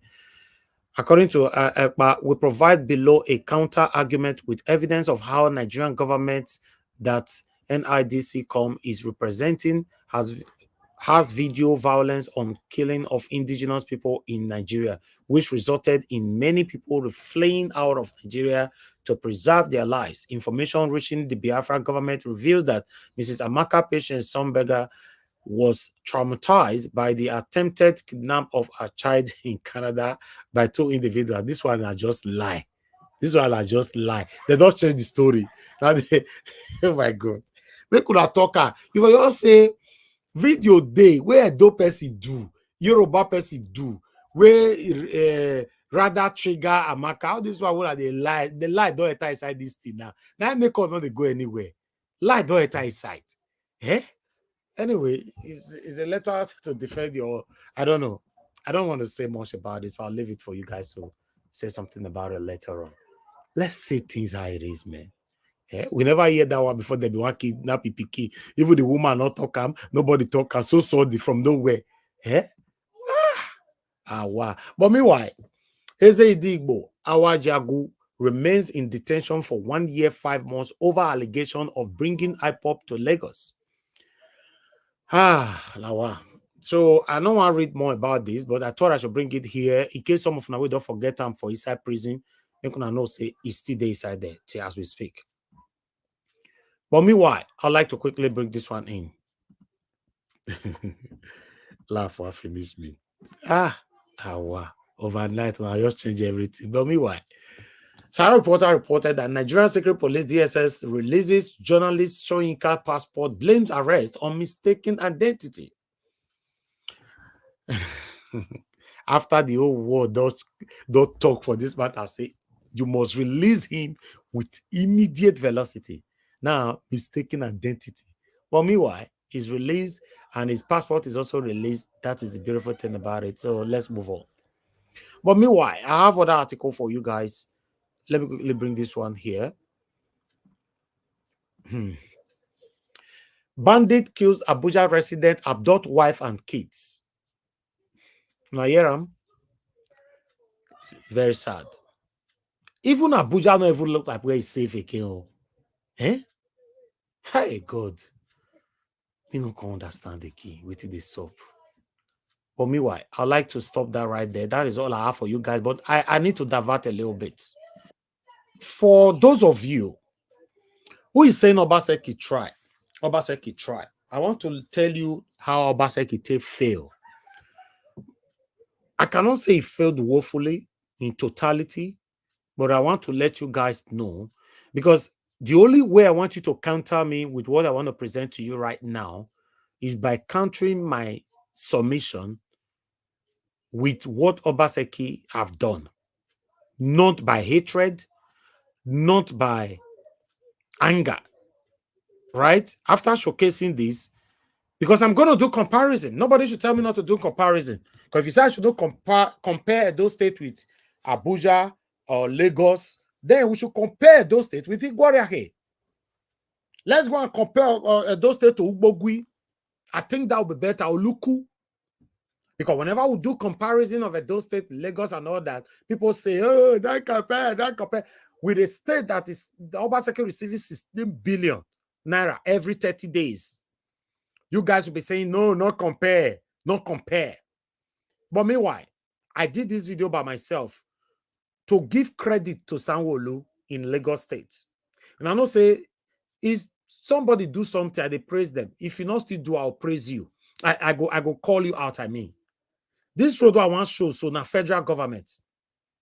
But you must know, any federal government in any state in Nigeria, it is the responsibility of that state governor to do everything possible to push harder for the federal government to come do that road. I remember when we were having a problem with our federal government road in Edo State.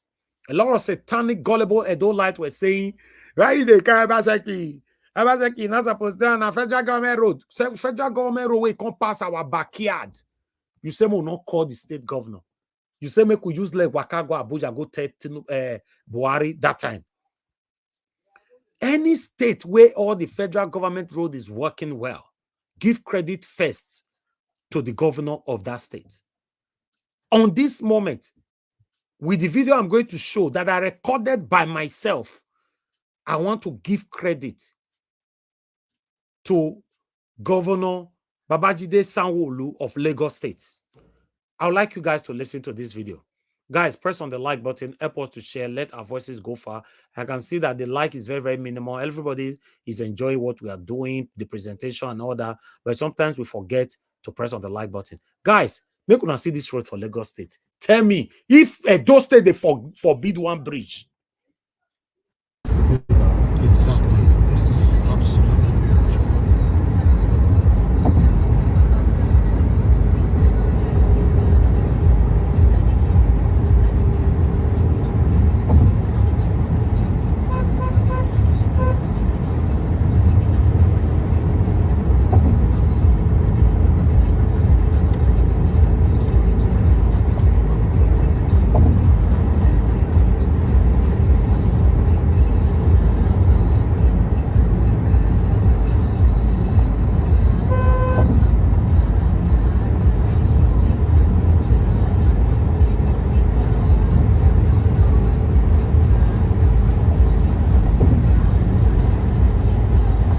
Just look.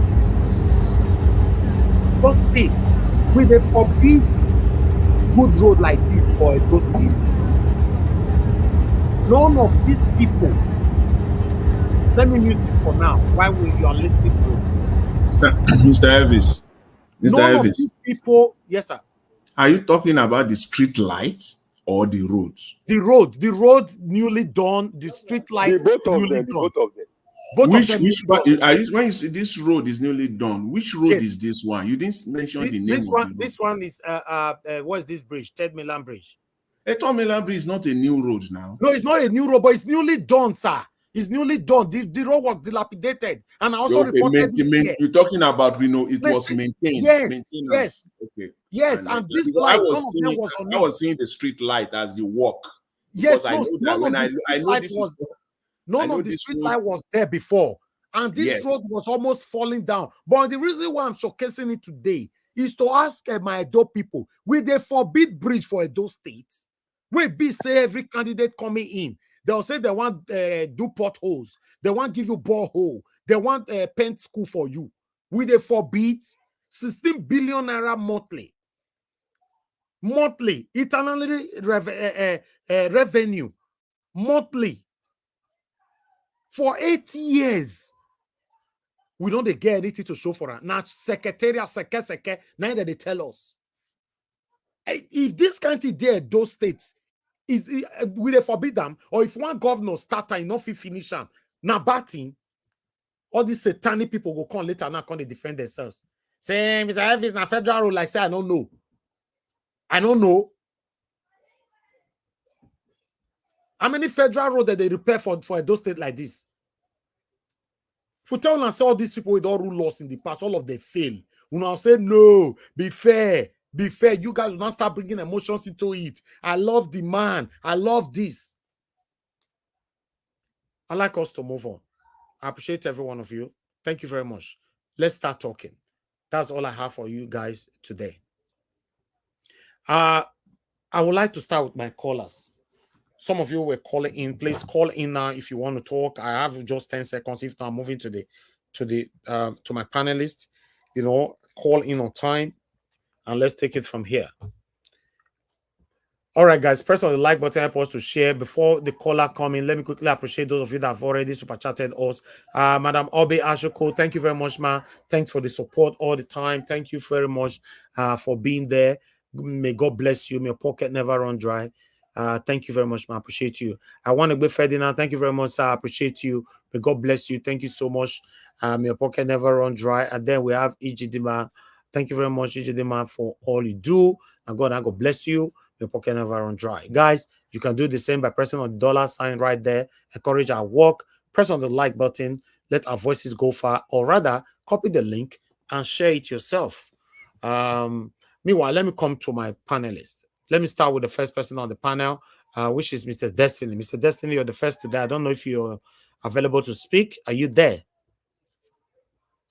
Mr. Destiny, you are not there. Let me go to Mr. Jonathan. Mr. Jonathan, thank you very much. No, I'm here. Okay, talk to us, sir. Good evening to you. Good evening, Mr. Najawo. Okay, hold on, please. The caller is already here. Please, sorry. Let me come back to you. Sorry about that. My love of God is my strength. Good evening to you, ma. Please talk to us. Thank you. Thank you. So you carry on. I was rushing. Thank you, ma. Thank you, ma. Go ahead. Good evening, Mr. Najawo. Go ahead, man. Thank you. No, thank you. I want to greet everybody on the comment section and the panel. I want to say thank you to everyone. Every day you people come here.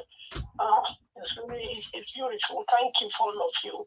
Mr. Jonathan, Sister Rita, Mandate, Mr. Destiny, everyone. Panther, Black Panther, every one of you, you are great panelists.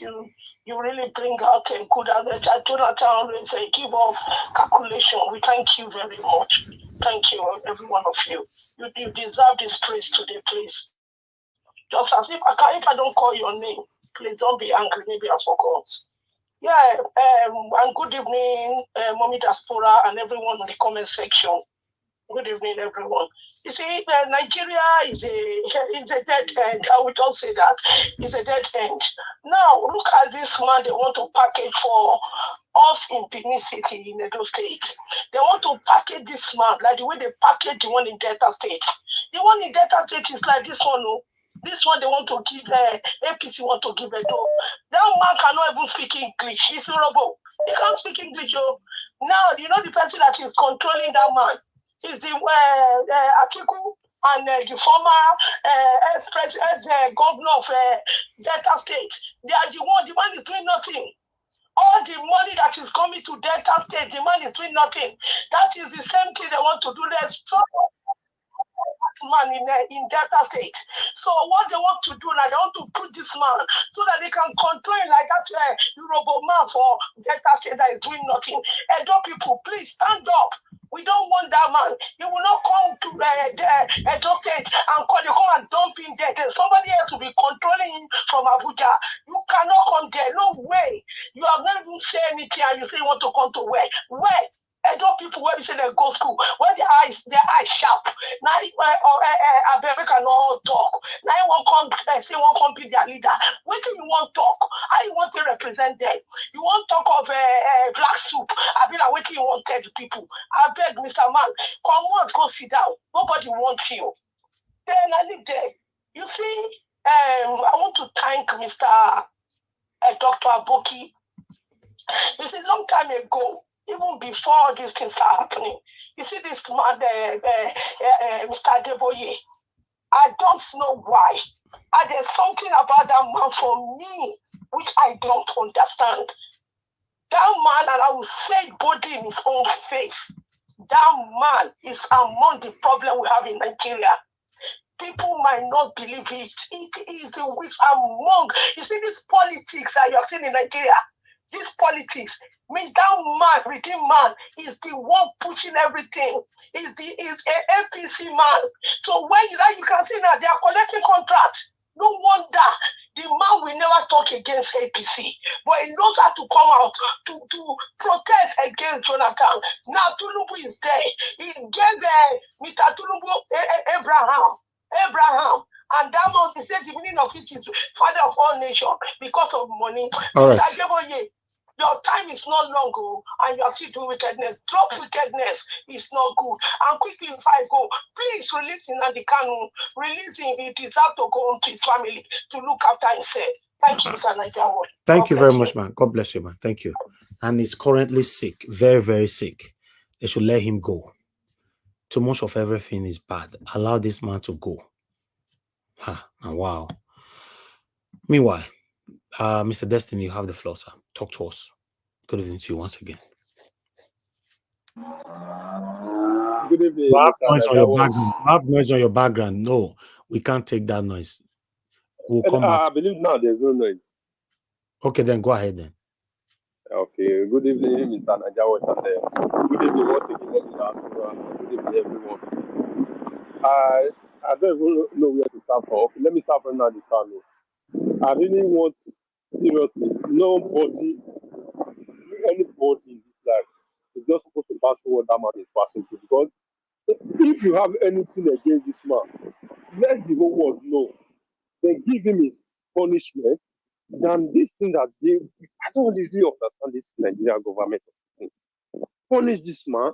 Let everybody know that this man did this offense. This is why you are giving him this kind of punishment.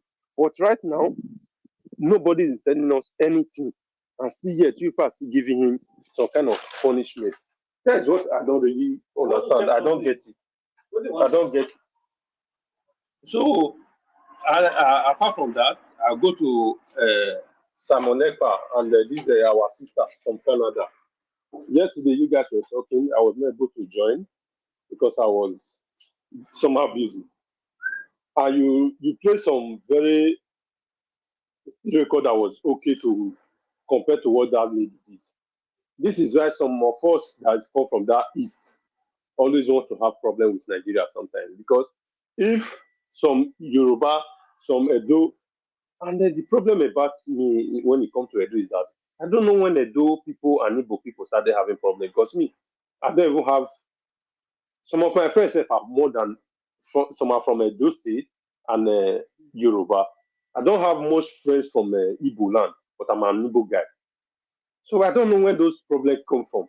Now that all these big problem, these politicians, what did they want from us? Is it that they just want to destroy the country so that we cannot hold them accountable for what they are doing or what? Because I don't get it.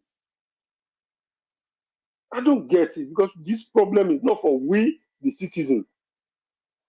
Because they're just giving us problems which we don't know where they start the problem from. Let them solve their problem within themselves and leave the citizens say, no, what kind of problem is this? What kind of wala is this? I don't get it. Seriously, I'm pissed off. I don't really know. It's not making sense anymore. Now, if you want to go to your friends now, as a Benima, you want to go to your Igbo man friend, you be afraid. You want to go to Yoruba man, who is your friend, you want to be afraid. I don't really understand. It does not make sense, seriously. Let these politicians leave us alone. And they don't. The problem is that they don't fight themselves. When they are there sharing the money, they don't fight themselves.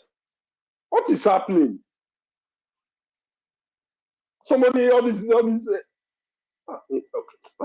people that don't even know themselves, and they don't collect the money that all these politicians collect, they will be the one they give you, even if they give you 10 million, how is it going to help you? Then you call, the person that is collecting millions every month, they'll give you 10 million, let's say 10 million now, for sometimes 4 years or 8 years. Then you come and rubbish other person. Leave those other ones that don't even have what you have. Some of them cannot operate the phone that you are operating. You come and give you 5 million, 2 million, then you come online and be tapping nonsense, saying nonsense. I don't like it, because I don't want all these things is not normal to me. Does not make any sense. Let me go to Edo State. You see, we always see something every time concerning Edo State. That my biggest problem is I'm having problem for all these obedience. Sometimes I don't want to say some kind of things because of the owner of the platform. All this obedience, let's be realistic, let's be sincere to ourselves. If we are not biased, because when Obi come, everybody in this panel, I know I was here before I left for them to do the election. Some people say Showore is bad, he's not a good man. Why will Showore come out? That no Igbo man have ever ruled Nigeria. Let the power go to the east because Obi is from the east. That's why some of them are supporting him. Now it comes to the Edo State, they said that one is not their problem anymore. And they also say, when you look at the CV of Aswe and the Olumide, let's be sincere and let's be realistic. Aswan is CV is more than Olumide. Now, that is not their issue. They don't even want to take care about that. And in their company, they cannot employ someone that his CV is more higher than other one. See why I don't like all these kind of people. Now, all those things does not matter. And when then, Shawore is good, but where this power have to go to the east. I said, me, I do not believe on that kind of thing. I believe on somebody that I know that can speak, somebody that I know that can stand. And most of them here always tell us that even that 1999 constitution is bad, it's fraudulent, it's not good. The only person that was condemning that 1999 constitution was Shawore then. But they said no, so because Shawore is from Yoruba, and Yoruba have rule, also have rule, let Igbo rule. Now they are here telling us every day, condemning. But you know, the biggest thing I always have that they are not condemning as well. They say because of Baseki is supporting as well. And they're always here when you, Mr. Naja will say, even if Obi go to PDP or APC, you will still support him. That you are supporting individual, not the party. All of them here agree to it. But now they are said because Aswe is from PDP, that is why. I don't know why we're deceiving ourselves. Where do we stand? Where do we really stand as in Nigerians? We'll come here, we'll talk this one, we'll go to the other side, we'll talk the other one. When the thing is going to our favor, we will like it, we'll clap for it. But when it's not going to our favor, then we change it automatically. Now, many of them here are saying it's not by tribe, it's not by this, it's not by where you come from. But then, 2022 and 2023, that was what many of them were speaking. It's only the candidate as Obi that was saying, don't vote for him because of where I came from. But here in this place, many of them, that was what they stand for. Then, I don't know. What changed? Because Olumide comes from Labour Party and Obi is from Labour Party. Now automatically you guys change. Definitely the Nigeria is not going to change. Because this is what the politicians is still doing to us. They will change like chameleon in any minute, any seconds. That's what you guys are doing right now. Because I don't see any reason why anybody that's supposed to be, we said is supporting Olumide. When you know in any ramification, Aswe is better than Olumide. Let's forget even if Obaseki did well or did not do well. Because Obaseki after he dead, or someone like people that are supporting APC, if someone like did all the whole road in Edo State, and Obaseki came and destroyed the whole road, then you'll be complaining. Osomole did and took all the whole money. Before Osomole become the governor of Edo State, he did not have a house. But the house Osomole have in Edo State right now is worth more than billion if it's not taken. But they come here and be praising Osomole. You will not condemn me that this man stole all the whole wealth from Edo State to build that for himself. Use all the rest money to marry new wife. That is not the problem. More. Then you come here and praise Osomole. Then you come here and condemn Obaseki to high heaven. I don't really get it seriously. Why are we like this? If you are standing for the truth, stand for the truth. If you are defending, defend. Let's know what you are defending is the right thing. Not that you come here and the same people. Because some people that is listening to us cannot know what is going on, cannot see everything. I only listen to this ITV Benin every time. You will see people come there, you know that yes, truly Obaseki, he has never done perfectly in any way, but he has tried his own best. Let the next one come and still do more, and do more than that, then let the state move forward. So you come here, that's why I always get angry when this our brother, I forgot his name, I always call from Edo State. He always complain about it, did not do anything. He's living in Edo according to what he said. Comrade Stanley Osafunokudi always said, anybody that I saw Obaseki did not do anything, come and challenge me if you're in Edo State. I will buy the fuel, buy everything. We'll go and check some of the projects that Obaseki has done. If really you are not, many of them support Obaseki because of what they will give. That is what some of them are still doing for this APC now because of what they will give. Because the thing did not come to them, they are not condemning Obaseki that he did not do anything because of the appointment did not come or the money did not come, whatever did not come. Because you cannot tell me that you are condemning Obaseki totally. That's why you are supporting Akpata. Sorry, I said Akpata. This man that don't know left and right, that cannot speak what of what. If your daughter or your son speak like this kind of person, you will even disown him. Then you come here and be defending the same person. You are telling me that Obaseki did not do anything. Let that man go there. If you really want me to believe whatever he's saying, you should go and meet this Osakwe Nokodi. Two of them should go to live, show everything. If Obaseki did not do anything the way he always claims, then I will always agree with him that he supported Obaseki 2020 without expecting anything. Thank you, Mr. Nagawot. All right. Thank you very much, Mr. Destiny, for your submission. We have you on the backstage, Valentine, but I can't see you. You're on the dark place. If you want me to bring you to the platform, let me see you properly. Okay, now I guess I can see you. Please unmute yourself. Unmute yourself. You can off your camera now. Don't worry if you want to. Off your camera. Okay, I'm going to put it on the screen now. If you no problem, it's not a problem. Okay, that's fine. Thank you very much for joining us. Good evening to you. Please, where are you joining us from? Good evening, brother. My brother, Mr. Najawash. I'm joining from Benin City. Thank you, my brother. Thank you. I bet tell us what it is up for the election day around the corner. Who'll be your principal? Election day around the corner, my brother. We need to be factual. We don't need to be all these sentiments of you see during election time period. You see people like the incumbents with their surrogates coming to studio to talk all different kind of things. My dear, my brothers and sisters here, we should have gone past that stage. If you are supporting any candidate, you have to go and verify, go and read about that candidate, go and read about what the person have done.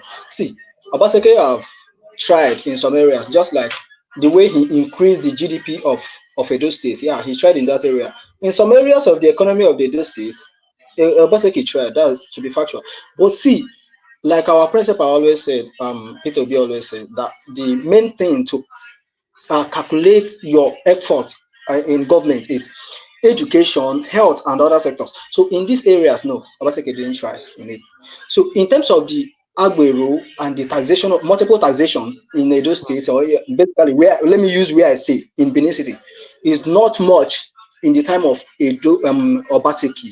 He tried in that area, but use that money to do what the time of you wanted to say. The time of in the time of Oshomole, Agbero is everywhere now. Agbero is starting, destroying everybody. So now, in this time of Obaseki minimized it quite all right. He minimized it.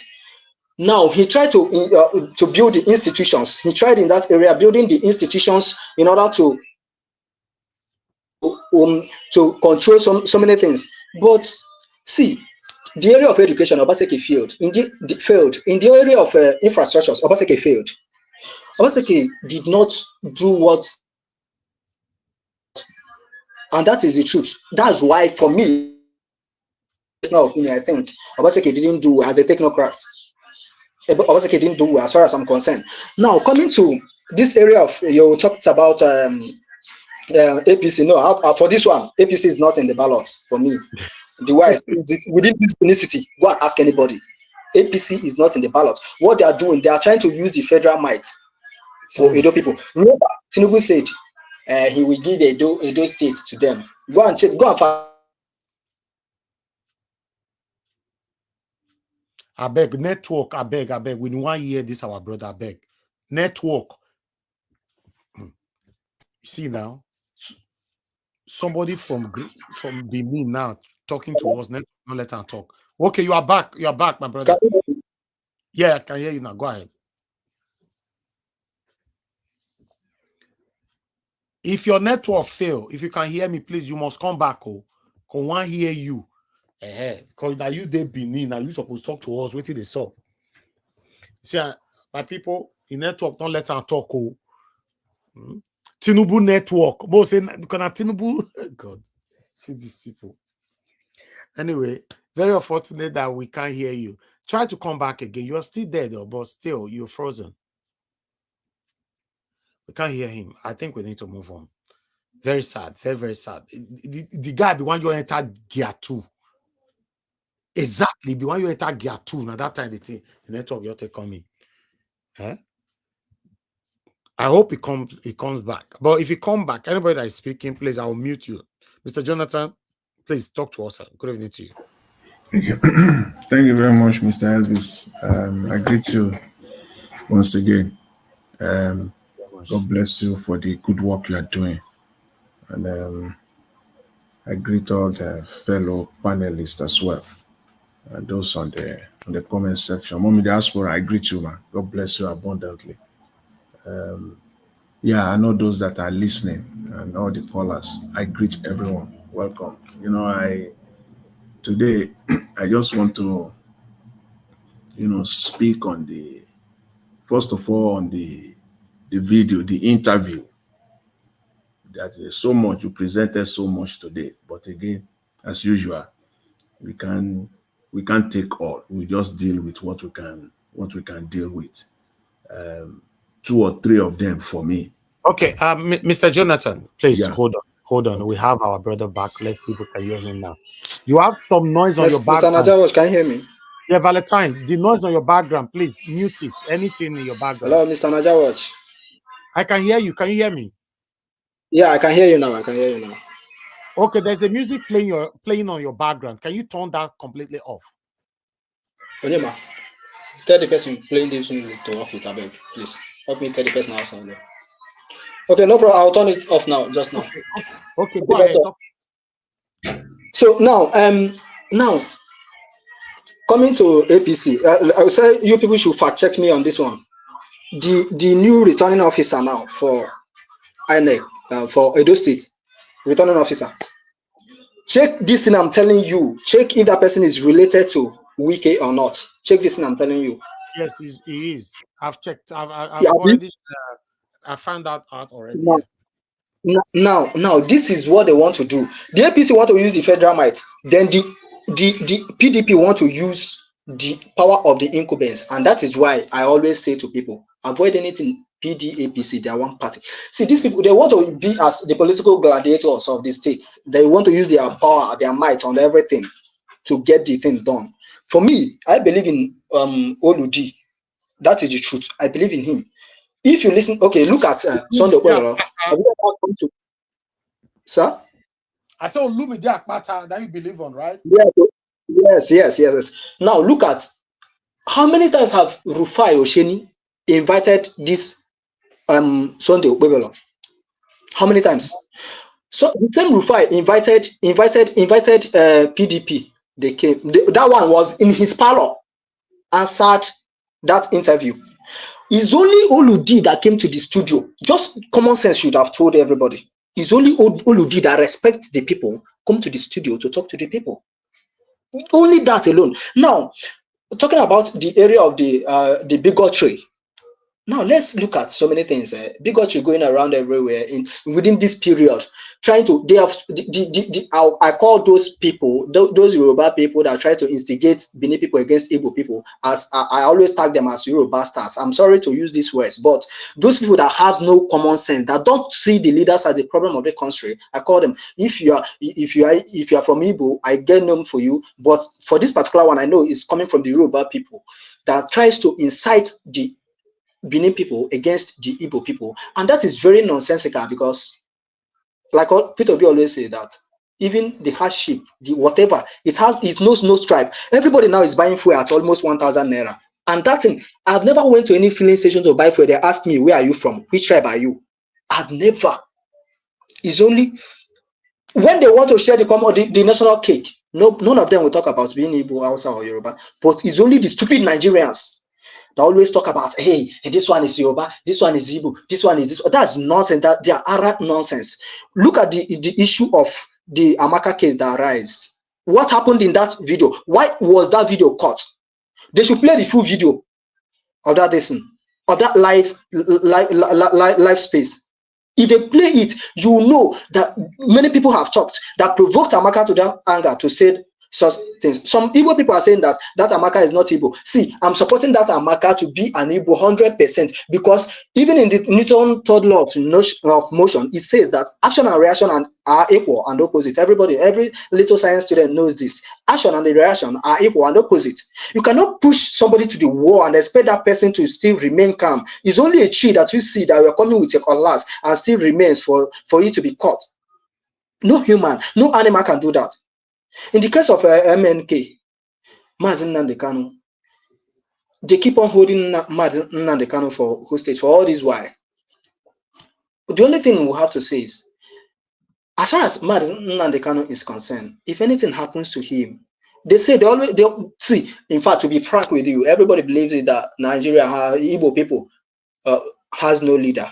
But for this particular one, if anything happens to Nnamdi Kanu, they will know that if we have the leader or not. We are ready to go in for it. As far as I'm concerned, I'm ready to go in for it.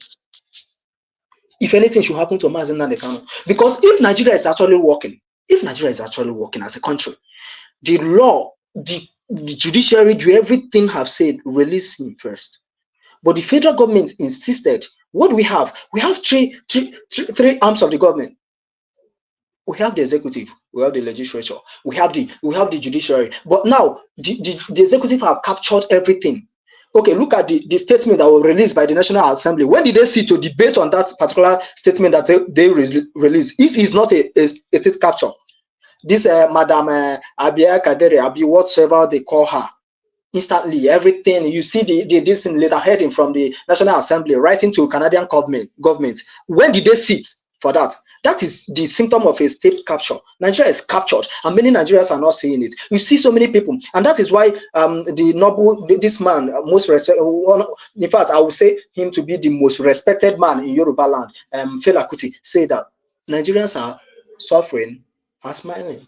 Nigeria is the only country that you will come as a citizen. They will say that it will be good for you to get degree. When you get your degree, they will say it will be better if you get masters. When you get masters, they will say the best thing is for you to get PhD. When you get the PhD, they will end up electing a school dropout as your president or as a governor, using your PhD certificate or whatever to clean their ass. That is Nigeria for you.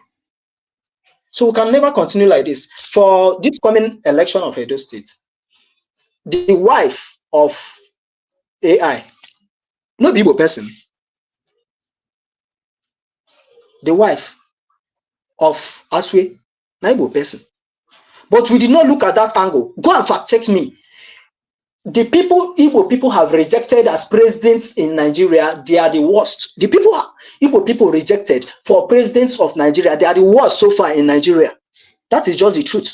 And that is why even the West cannot easily allow Igbos to go, because they know, the white men know, that thing they know. We Igbos also know it. And I need to be proud of my own nation. I need to be proud of, before I became a Nigerian, I'm an Igbo person first, before being a Nigerian.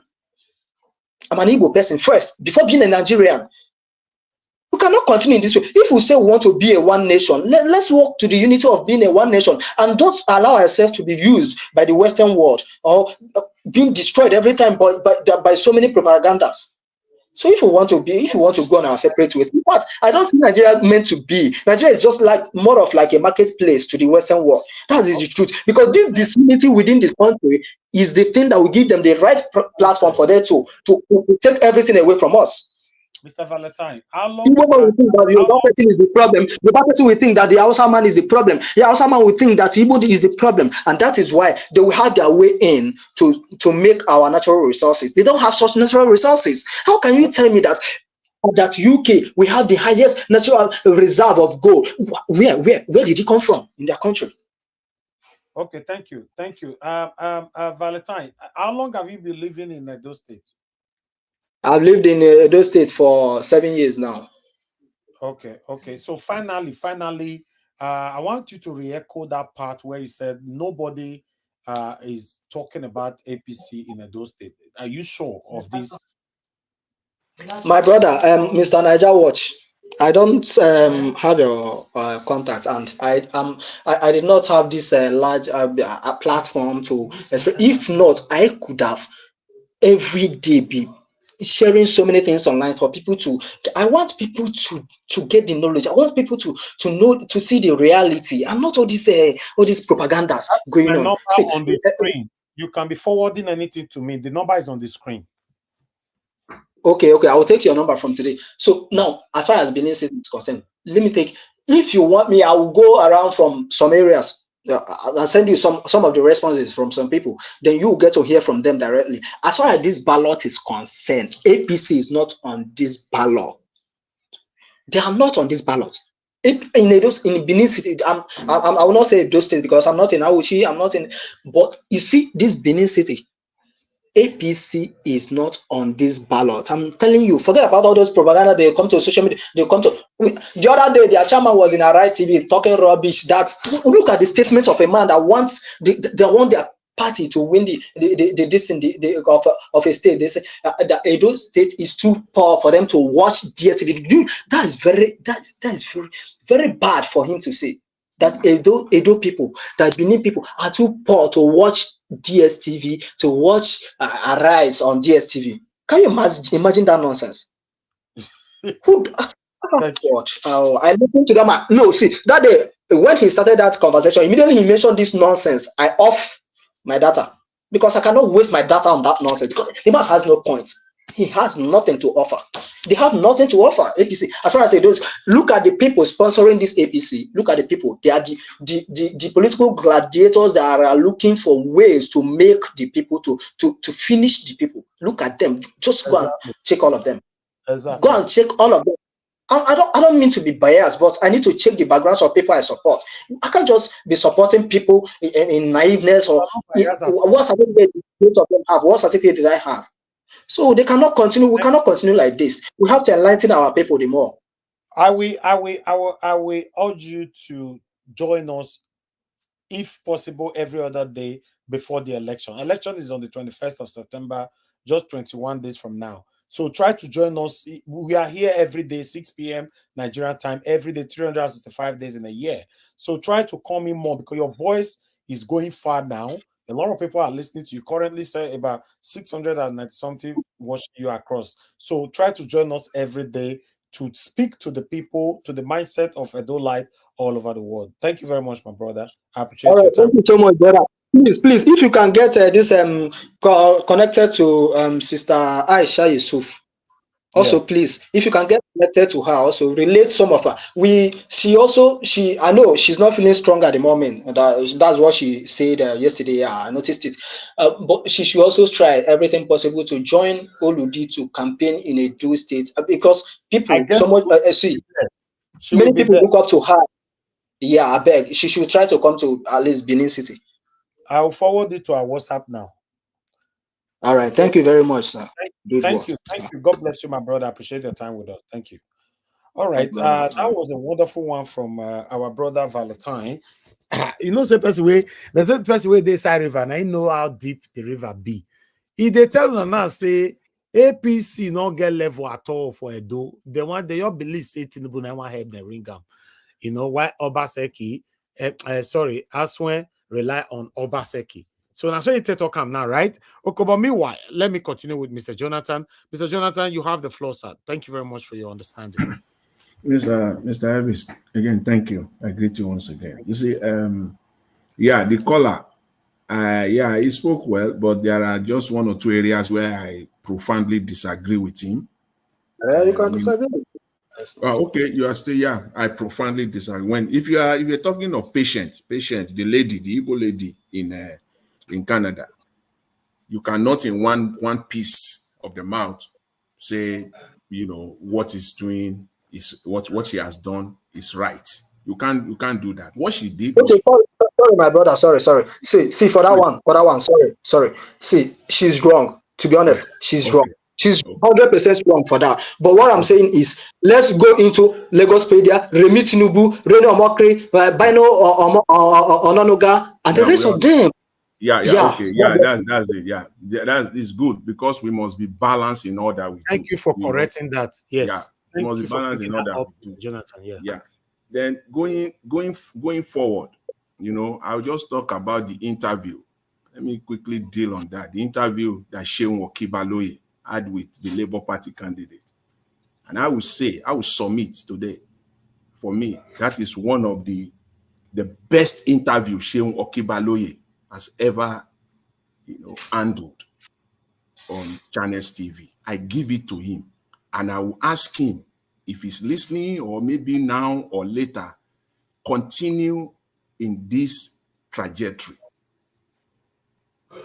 I wish going forward, you will demand specifics and reject generics from ministers, from this government.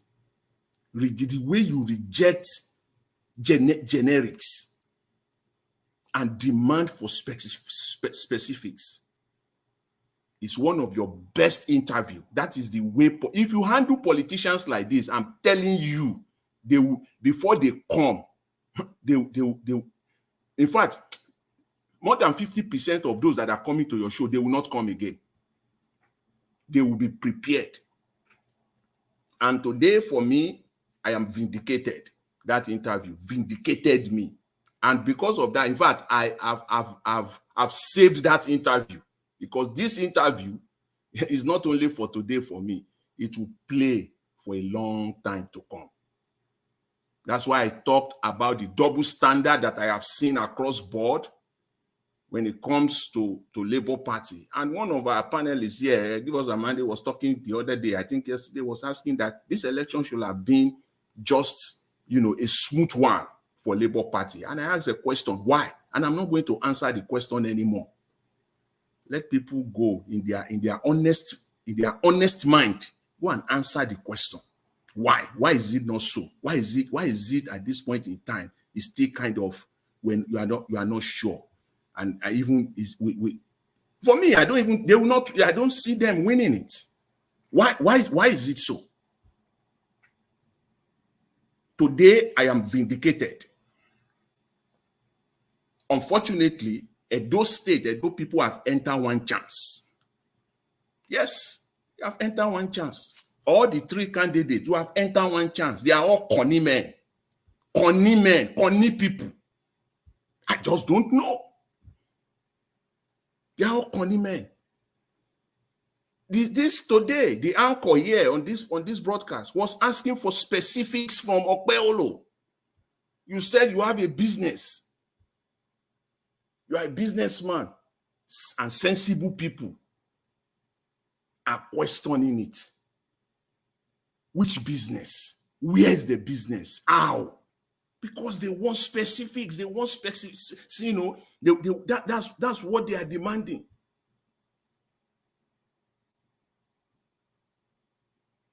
How on earth will it be that somebody, and never in Nigeria, no serious politician in Nigeria should ever, and I mean ever, come out and say, I cannot tell you the number of jobs that I will create. No politician should ever come out and open his mouth and say that. No serious politicians should ever, and I mean ever, come out with bold face and tell Nigerians or the people of a particular state in Nigeria that he doesn't know how much a specific project is, a big one, a major one for that matter, is going to cost. Nobody should do that. That is deception of the highest order. That is deceiving the people. Okpeolo, they will ask him, why do you want to be governor? He will say, I will continue where Obaseki stops. And we all know this. We all know Obaseki. We know his abject, his colossal failure, and he's going to continue there. And this is baffling to me. And people cannot open their eyes for something better. They are all corny people. A simple question. Give us the number today. No, I don't have the number. How much will it cost? Let's look at that interview. How much will it cost for electricity in Edo State? All of them. I'm not putting it on the on Labour Party candidate alone. All of them, they are corny people. Give us the number of electricity. How much it will cost you? Listen, people. The first response was that I don't know. But again, pressed further by Sheung today, he said each local government, it will put 5 megawatts in each local government, and that 1 megawatt is $1 million. $1 megawatt is 1 million, and it will put 5 in each local government. And then you said you don't have the number, but you have just given us the number now. That's why I said, Sheung, that was an excellent interview because we forced the numbers out of his mouth. Whether it is right or wrong, we got the number. That's why I said it was the best interview, the best today that you have ever anchored. You forced that number out. What is the number? I don't know. Press further. It is going to be, each local, it will be, I'll make sure I have 5 megawatts in each local government. And each megawatt is, that my experts have told me that 1 megawatt will cost 1 million naira. We already know the numbers because it simply means that 5 megawatts is $5 million. And we already know that Edo State has 18 local government. And then we know that is $90 million. In naira, we now know that is 135 billion naira. So you don't need to quote all those numbers, but we know the numbers now from you, whether you say it or not, but you have stated it. It's 135 billion. That's what you are talking about. And that you are going to start doing it in 1 week. Edo State will have power within 1 year, which we all know. You and I know. If you want to deceive yourself. It's not going to happen. Can't we be honest for once to ourselves? It's not going to happen. Now we know 135 billion, and that number is also wrong. That number is wrong. You will need more than that. So you yourself, you know that number, I don't let me speak for anybody. Whether you know or you don't know, but at least we know the numbers that you have in your mind. So why can't people just be specific? Okay, the number of people, all of them, the number of jobs. Throw the number out there based on the work you have been doing. It's only 20 days to election day, and you don't know yet already. Through your experts, your so-called expert now. They have not sat down now for the past 6 months. What are they doing now? What have they been doing to tell us now today, 20 days to election, that from the agricultural sector of Edo State, at least we are sure of 5,000, 10,000 jobs. From the educational sector, from the health sector, based on what you want to do. You can project. They are projections. They are called projections. They know this thing. They are just corny people. It's called projection. It's called estimate. It doesn't mean that it is written in stone, but you must have projection. You know it now. You know. Not even people who call themselves investment bankers, people who call themselves lawyers of decades. You know now. You know. These are the things, and people just don't see it. So, but today, again, so much to say with respect to Edo State, but I've stepped aside. I don't want to even talk about. But today, the reason why I come back into it is because today I am vindicated, and I am glad. I am glad for that. I will leave that, with respect to Edo State. I will come to the issue of the video that as we've been talking about for the last few days. This Canadian lady. Yes, today I can say it is the Nigerian government. These people know how to play the gutter game. Because 24 hours now has passed. We have not seen their reaction with respect to other related or similar videos. Somebody is talking on your background, please. Yes. See, we have not seen it.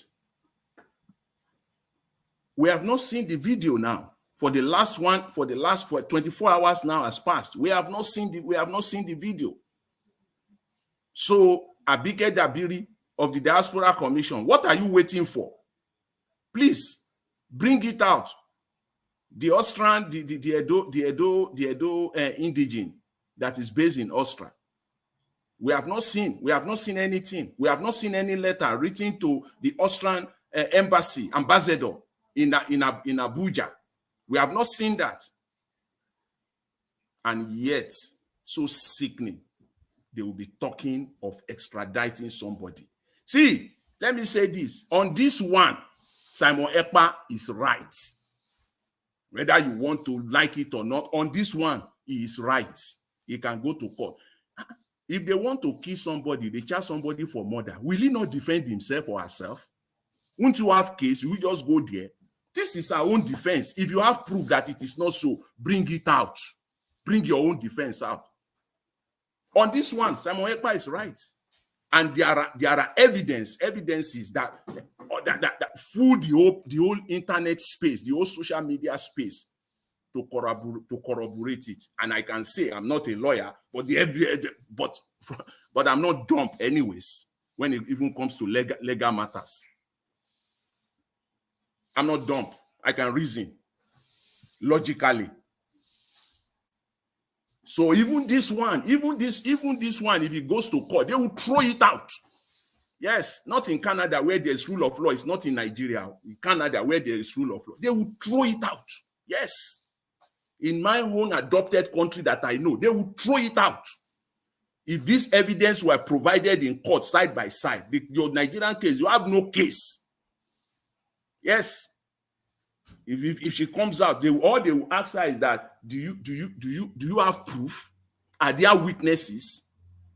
Do you have witnesses? Have you reported it to police? Do you have police reports? Are there witnesses? If you provide that, see this thing, the only thing that will happen to the girl, as the lady as I've said, is that she's fired, and I think the news is already out there. I think we heard it yesterday that probably she's fired. With that, I know I said it earlier about 2-3 days ago that one is, you can take that to the bank. But that she will go to prison or anything. We have that Nigerian mentality that when somebody, just go and report, just use your power, just drag the person to court. The kangaroo court, they will just, use their power, and the way they will sentence a man that stole a pot of soup. The next day, he's already in prison, and people that stole billions, they are still dragging it. You think that's the way rule of law works here in Canada? It doesn't work like that. So if they have written also to the Canadian government, they will look at it side by side. This is not Nigeria. So it is okay. Even tell them the similar cases are banned all over the space. And then what is the government response? You have even given credence to this lady's claim as far as the law is concerned here in Canada. You are giving credence to her claim. Because the law system, we look at it. What was the government response to all the other ones? Zero, nada, none. So why is the government responding to this one now? Then there is something. This is not Nigeria where there is no rule of law. And they have exposed themselves. Should be ashamed of themselves. Because the day you brought that lady out, you're supposed to, all the other people too should have been brought out that same day too. At least 1 or 2 to show that you are serious. This lady is going nowhere now. You are giving her credence. She has, in fact, all she needs to do, just get your lawyer. He's going nowhere. She might even end up suing the Nigerian government. Yes. Because, as I've said earlier, I will say it again. There are so many cases that are even worse off of other people. The question is, what did the Nigerian government do? Why are you now pursuing this? There must be something that is not clear to law. That is what they will now investigate. Why this one? Why?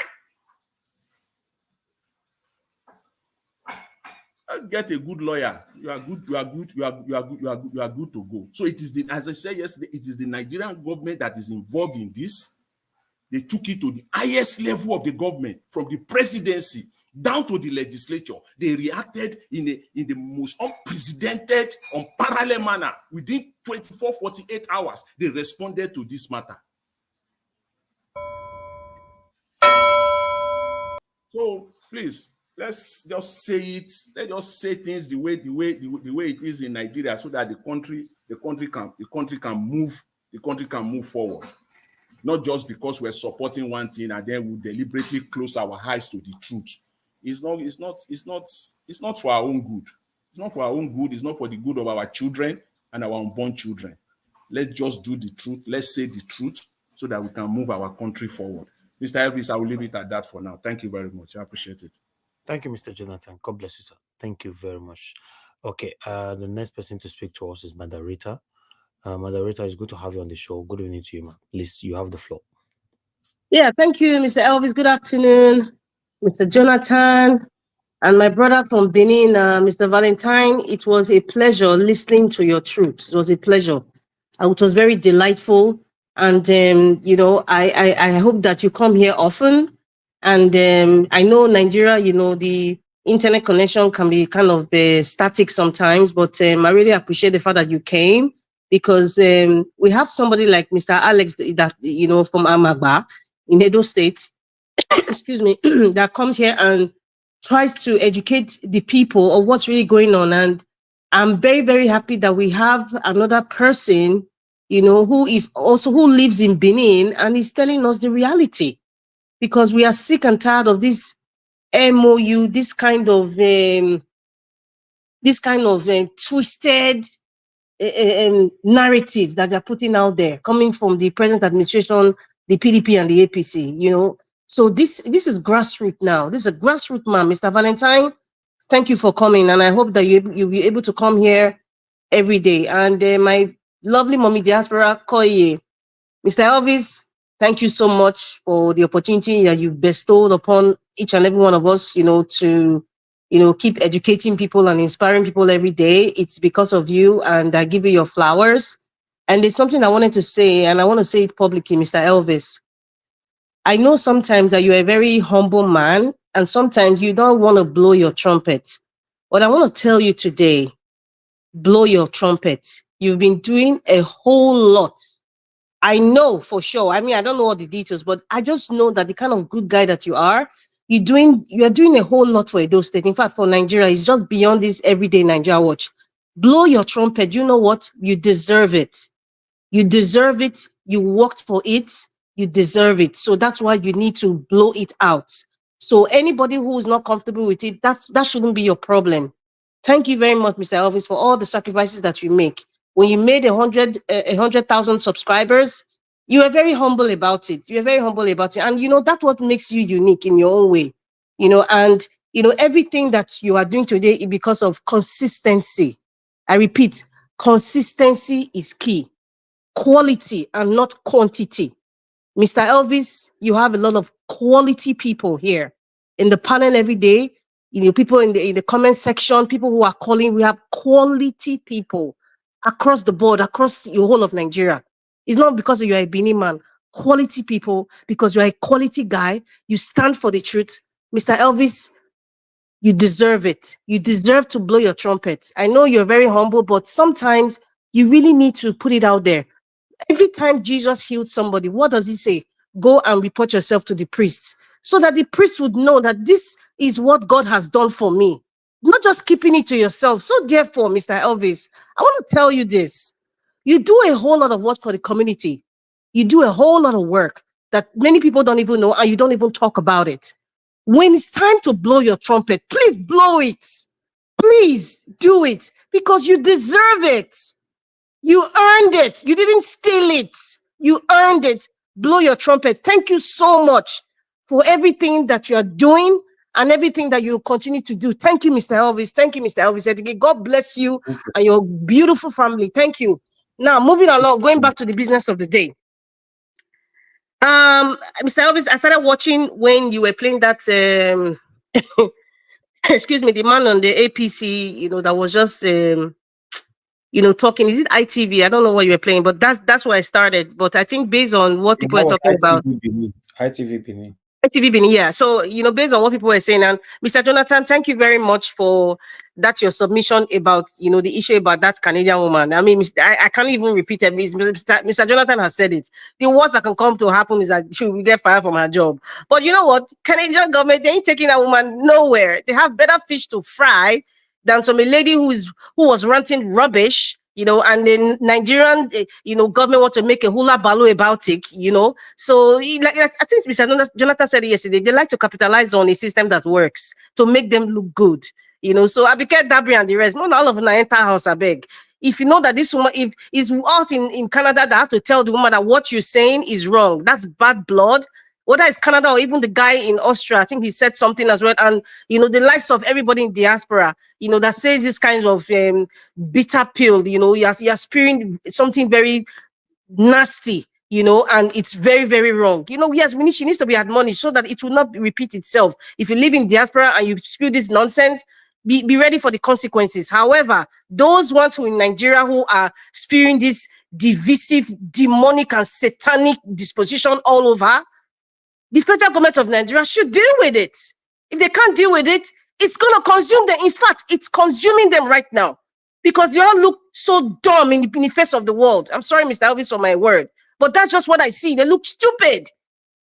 Stupid is not an insulting word, but if you look at the dictionary to tell you what it means, because that's just the nicest way I can use to describe what the federal government of Nigeria and their representatives are just doing. Okay, back to that ITV this thing. I think APC is cursed with bad representation, very bad representation from Mr. Diamond Rolex watch. Now to this guy whose body language looks like he was defeated. And then tomorrow you will not hear even the candidate of the APC embarrassing himself. It's really, I feel bad for him because he's embarrassing himself. And the likes of Governor Shomele and the leaders of APC, I don't think they love Edo State. Because if they really love Edo State, if they really care for Edo State, they'll have better representation. Please let it be clear. I'm not one to put people down based on, what level they are in the society, whether they're not as educated or they don't speak English or whatever. But, we're talking about serious business. Over 4.something million people, if my statistics is right about the number of people in Edo State and counting. And, with all the resources that we have, the human capital development, we don't need somebody who has presented himself like he doesn't, like his countenance, his aura, everything doesn't represent a leader. It doesn't. It really doesn't. And then Governor Baseki capitalized on the weakness of the APC candidate and choose to bring his friend. Yes, he says his friend he has brought to, because it's a family affair, it's his friend he has brought to be governor. He has imposed, let me use the right diction. Governor Baseka has imposed his friend under the umbrella of the PDP because he will say, okay, at least Maon can speak English. Maon was chairman. Maon was this and Maon was that. The APC is nothing. But however, if you look at it, there is a senior child here and it's Olumide Akpata. If you look at the semantics, if you look at everything that's been going on, Mr. Valentine, God bless you again. I didn't even realize that. In fact, we need more sensible Edo people, like people that live in Edo State, that can decipher and dissect what is going on politically in Edo State. Not people who are picking based on this wicked sentiment of tribe. Tomorrow, they will not go and criticize. They say Yoruba people are supporting is my brother Tinubu. However, most of you here are supporting Aswebi Godalo or Mr. Monday Okwelowo because he used the term Esan turn. You know what? Being educated, there's a difference between being educated and being civilized. Unfortunately, many of us are not civilized.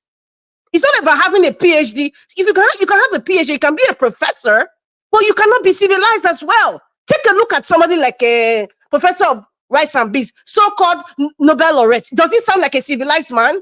On the way he talked about the 2023 election and what's going on in the country? Does that sound like a civilized man?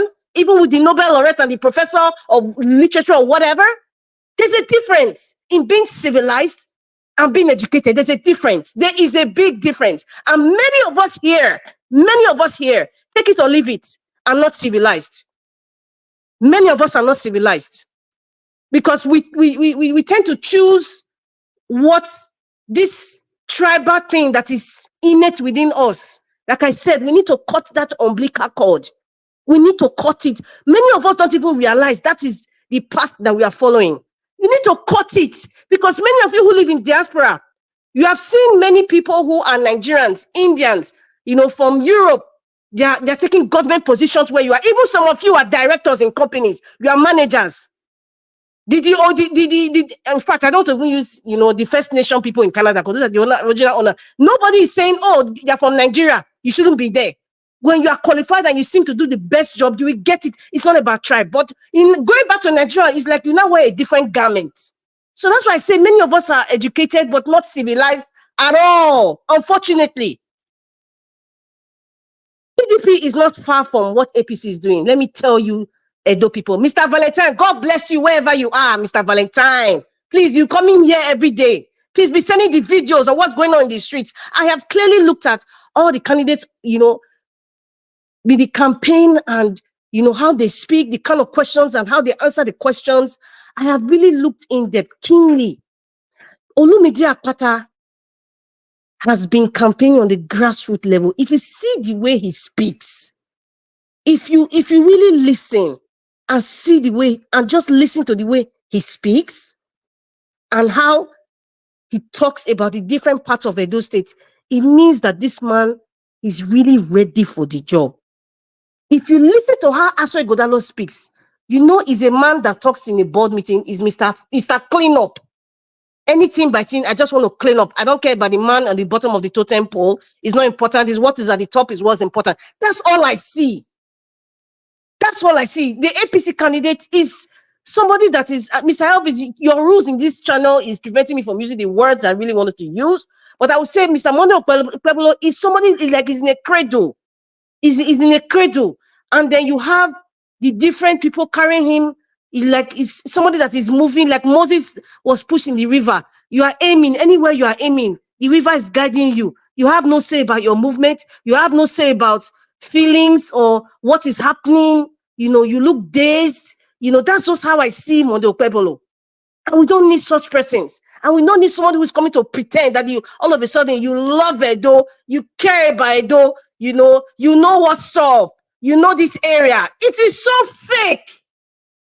It is so fake. When I see Aswa Godalo talking, I see a man that is fake. See, with all due respect to him, I don't know him. That not do me anything. But what I just see is there's nothing real about his presentation to me.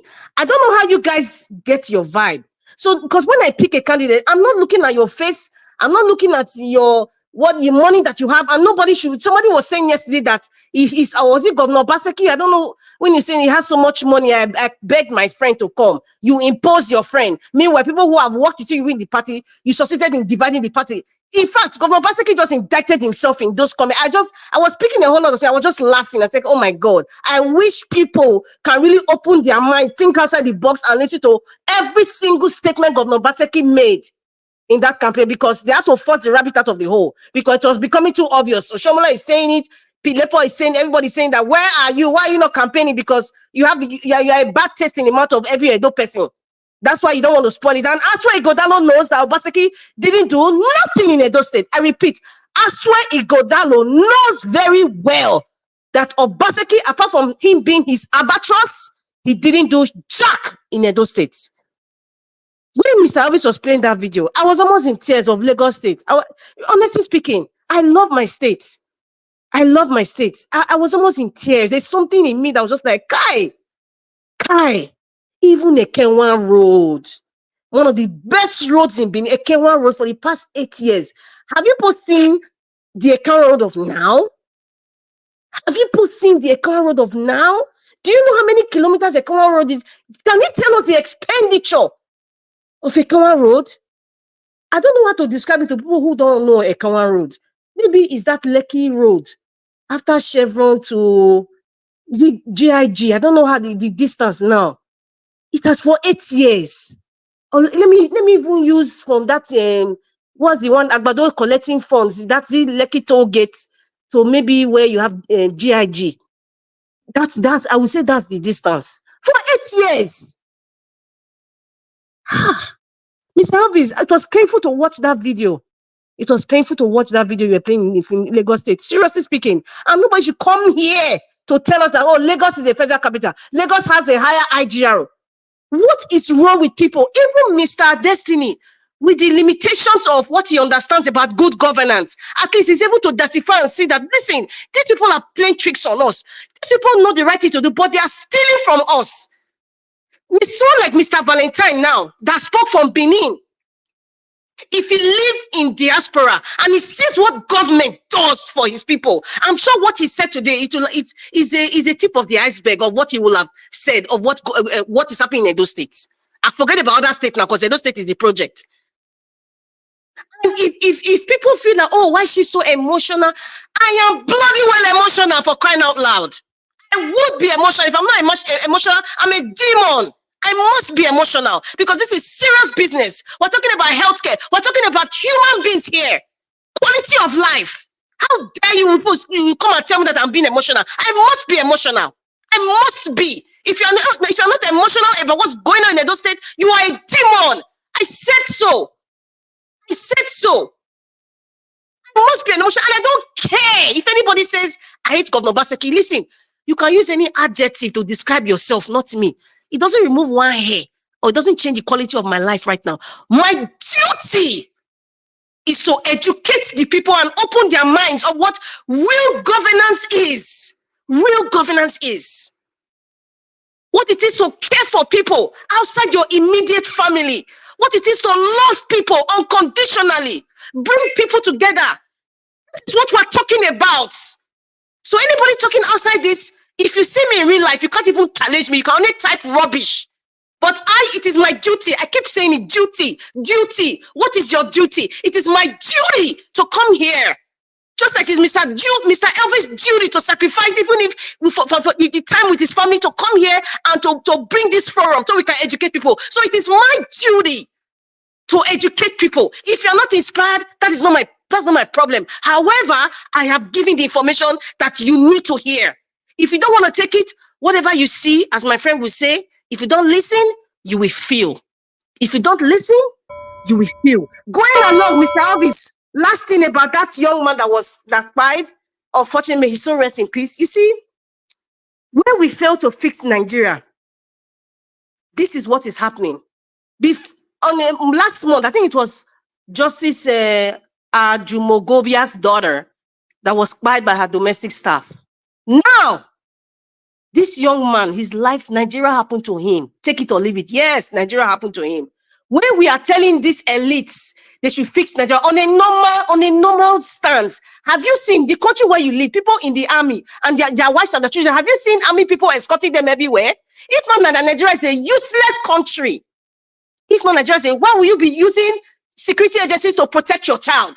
This is why we are telling the elite, fix Nigeria. So no man will not look at your child as a hindrance to his success or look at him as a piecemeal and then do something bad to them. Fix Nigeria, because this thing is consuming all of us. Take it or leave it. Even if you live in diaspora, you feel it's not my business. One day you will go to Nigeria. One day I pray you don't be a victim like many diasporas that have come to Nigeria and they're victims of bad governance. Thank you very much.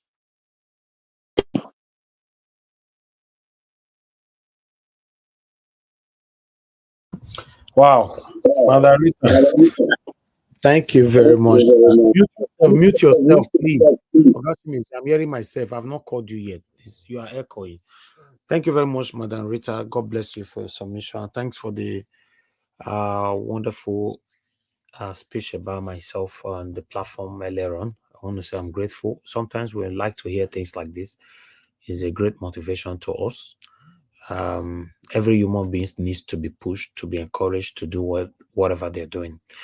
Thank you very much. God bless you, man. Thank you, everyone that's listening to me right there. And God bless all of my people. Help us to press on the like button, help us to share.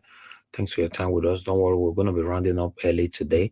So anybody that joins us now after this is only going to get 4 minutes and both submission and final submission. But the people that I have on the panel right now have to get their normal 8 minutes. Then we'll have our final submission. But meanwhile, let me come to Ogashimizi. Ogashimizi, thank you very much, sir.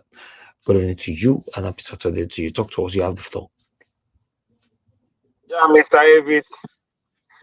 Good afternoon, good evening, good morning. Yeah, I greet all the panelists, Madam Rita, yeah, Destiny, Valentine. I greet everyone. Yeah, I greet the mommy of all mothers of diaspora who is supporting Mr. Davis for what he's doing. Yeah, Mr. Davis, I hope you're back. And how was the vacation? Okay. Mr. Davis, I want to go this way. Last week, I told you something about what happened to me. So I want to say this in this platform, so that people will learn from it and they know things that's happening, things that happen in this 21st century. Yeah. Let me start this way. I have a friend here. When I came to America, I after 4 years staying here, I got to know him. So, and this guy is from my wife's area, from Imo State, which are from Anambra. So we started as a family. Has a family like me. We have family. Even my daughter is 17 years. His son is 17 years. They're just all our kids are the same age group. So at a point, I said, let me do something like, build a house. I started like a molding block. I say, hey, after everything, which I already started. So I now meet him, we're doing something common. We go everywhere. So I said, okay. I told him what I'm doing. I said, hey, you can start this. You can start a molding block, start building. He said, because he already stayed here for 32 years. So he senior me like with maybe like 3 years. He agreed with me. He started it and we started building at the same time. He planning to move, get into the house on Christmas time. So all of a sudden, they say they want to go because of the vacation of the kids they are in the summer. So they want to just touch back home in Nigeria, just stay like 2 weeks and come back again, before the students going to start school. So they went back to Nigeria with the wife. 2 of them go together. They went together. So to see the building that is building. So all of a sudden, I received a call a week. Today is Saturday. I received a call on Saturday, which today make it 3 Saturdays. He say Ugochukwu is dead. I screamed and I shouted. I said, what happened? They said they poisoned him. Oh, I cried. In fact, I haven't cried. I haven't wept. The death, like it's like I haven't believed it up till now. So what happened? No, he never believed that such a thing will happen. That happens. So I said, when you go back down there, you don't know who is who. Don't take. He went and drank with people, with villagers. You don't know their minds. They just poison him and kill him. He's dead, which is he's in the mortuary back in Nigeria. There, the wife returned a week today. So it's so bad. People, when you travel home, please let me say this. He traveled from America to Nigeria. Yes, my brother. I'm still weeping and crying. Nothing have touched me like this ever in my life. He traveled from here to Nigeria. They poison him, he vomit blood.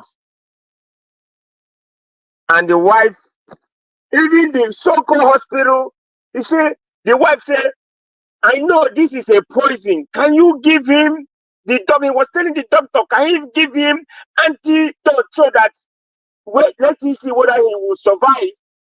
What the doctor said, what do you know? And the woman is a nurse here. He said, do you know what I'm doing? I'm a doctor. He just give him injection. He said, what kind of injection do you give him? He now started quarreling with his wife. Immediately he gave him that injection, the next thing, before 20 minutes, he give up as a ghost. So it's very painful. Please, people, when you from here, you don't know the mindset of people back there. There's so many evil. I never believe in this 21st century that people are using their brain to do something good, but they use it to kill somebody. What is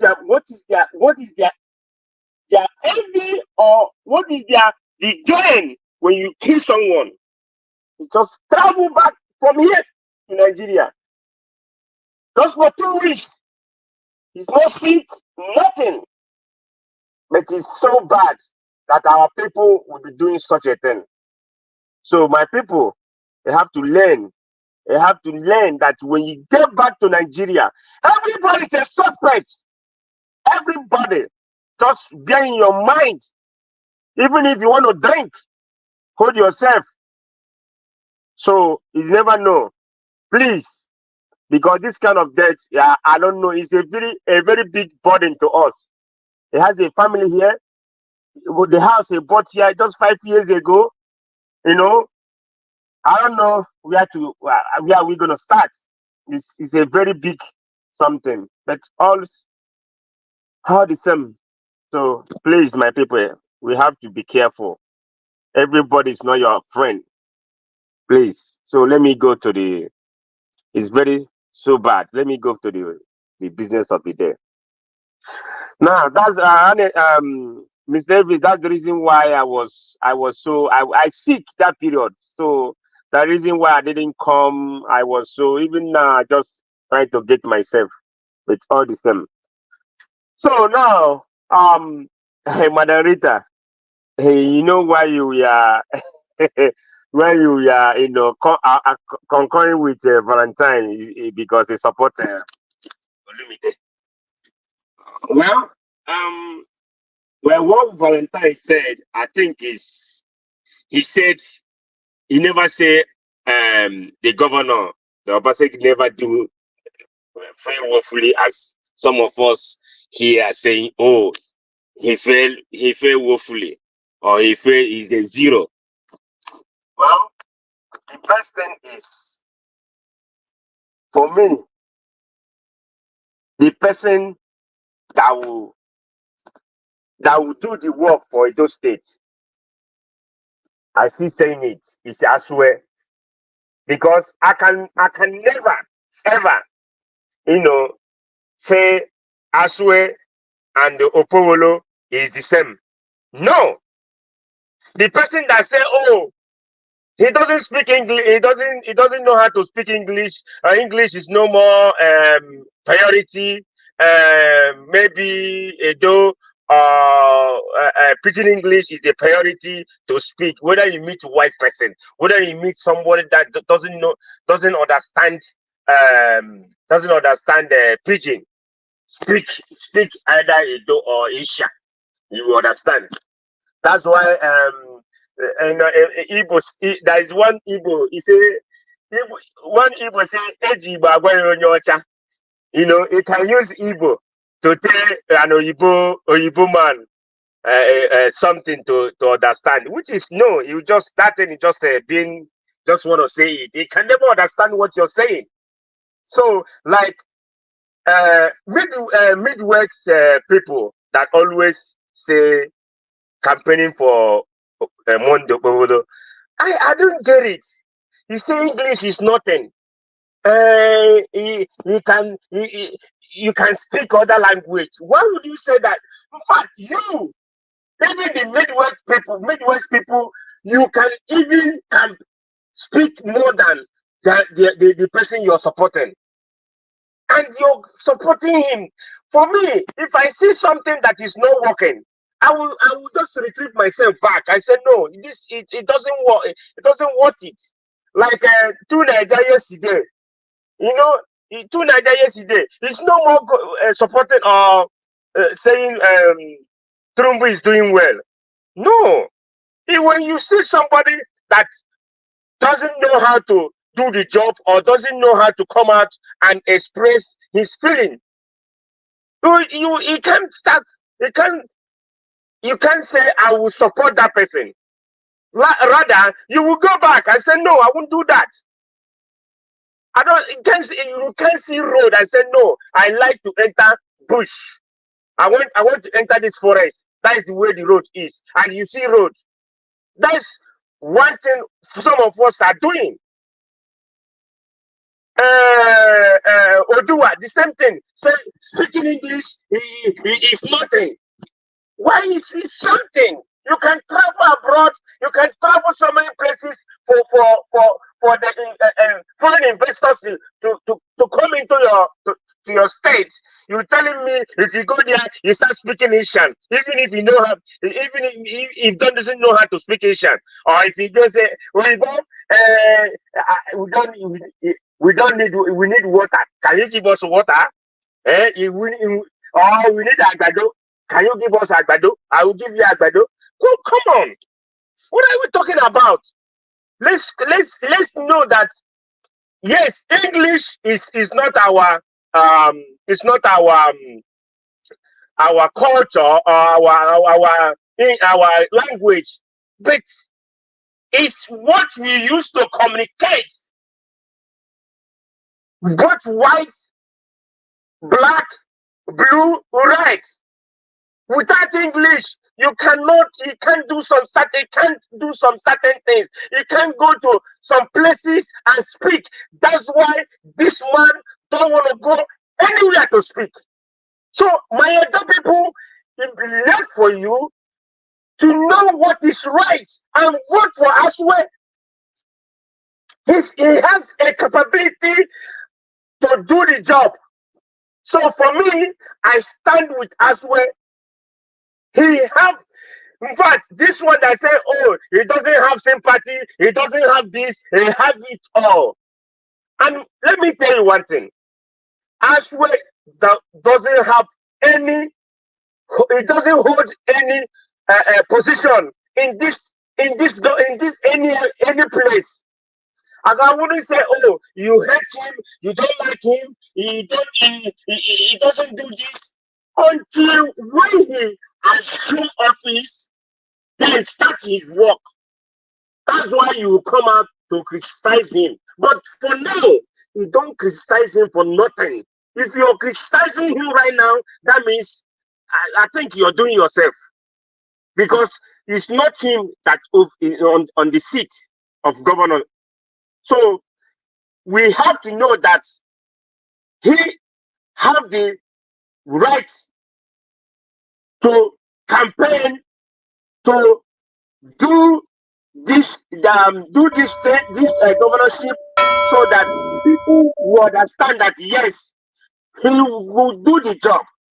My Edo people, please, he is the man who gonna pilot Edo affair, and he will get it right.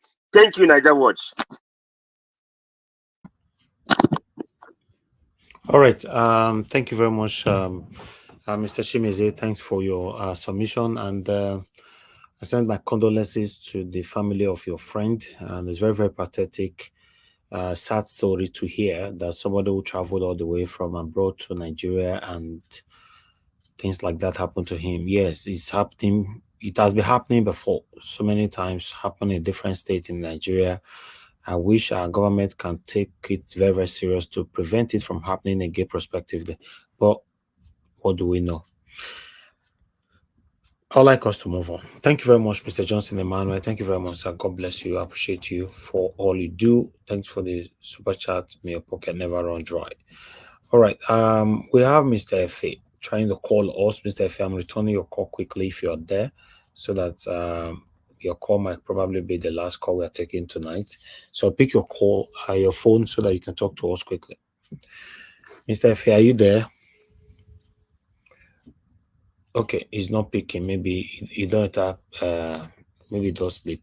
Okay, let me come to everybody on the panel. I've given their submission. Mr. Chris just coming in now. Mr. Chris, you're going to get 4 minutes because we are rounding up now. We don't want to stay that long. Today's Saturday. But meanwhile, before I come to Mr. Chris, I'm going to leave you, Mr. Chris, to the last. Let me have my final submission by coming back to Mr. Destiny. Mr. Destiny, you have your 4 minutes. Please talk to us, sir. Yeah, I'm here, Mr. Elvis. Thank you, bro. Okay, I your really 4 minutes. appreciate Thank you. Okay. I appreciate everyone who don't speak for years today. It's not easy. But I still talk one thing, we say,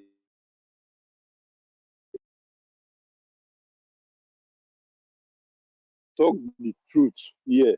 We will not talk, see, I swear, now I advise her to Obaseki. More remove all those things. More not to bring anything concerned I swear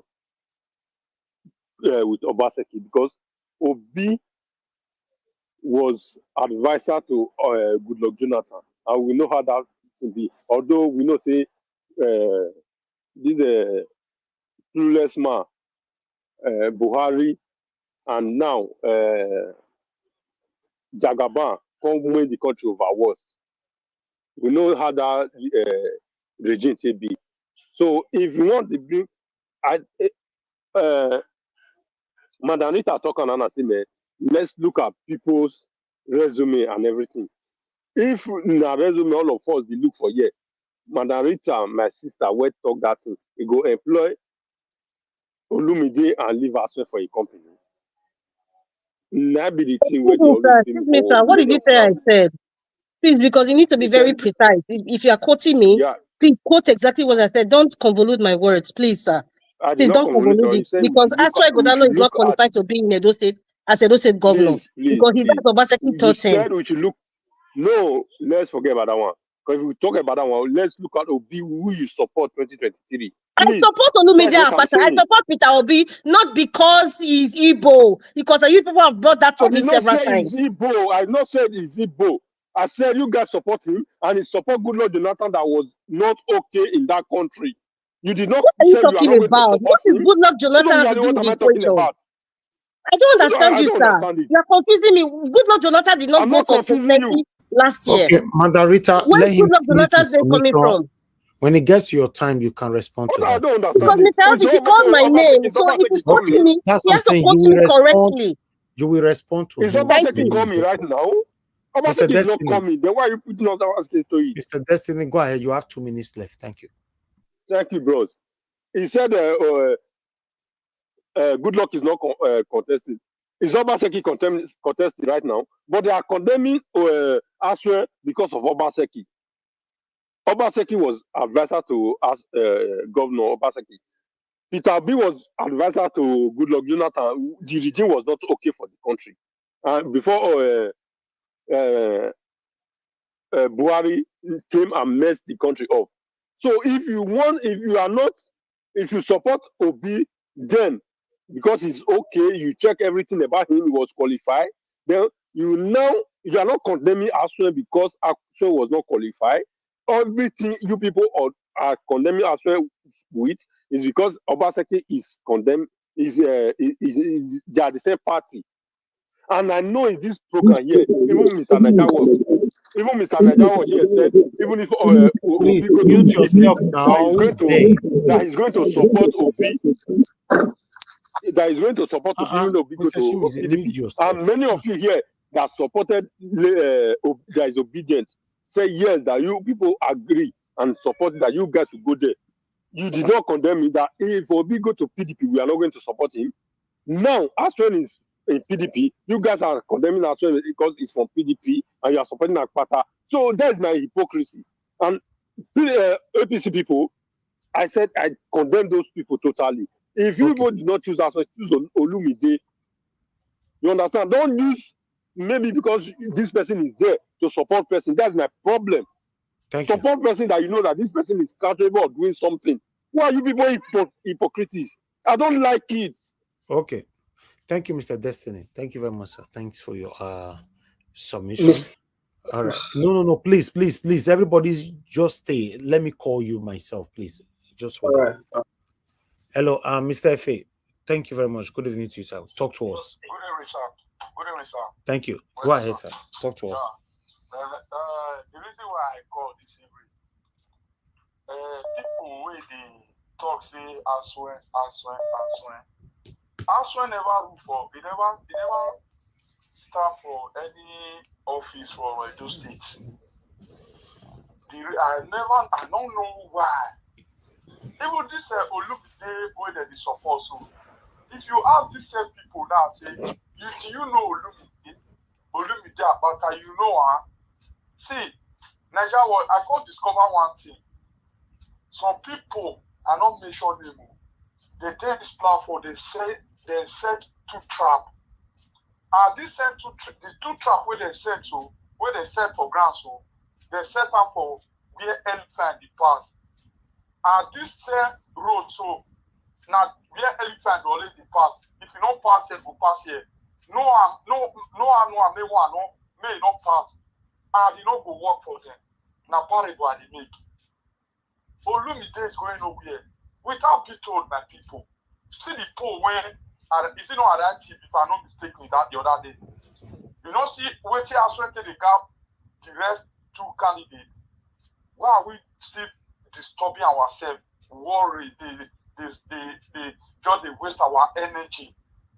Now, as we get even the federal where they put up, they cannot do anything for Christ's sake. Where we don't deceive ourselves.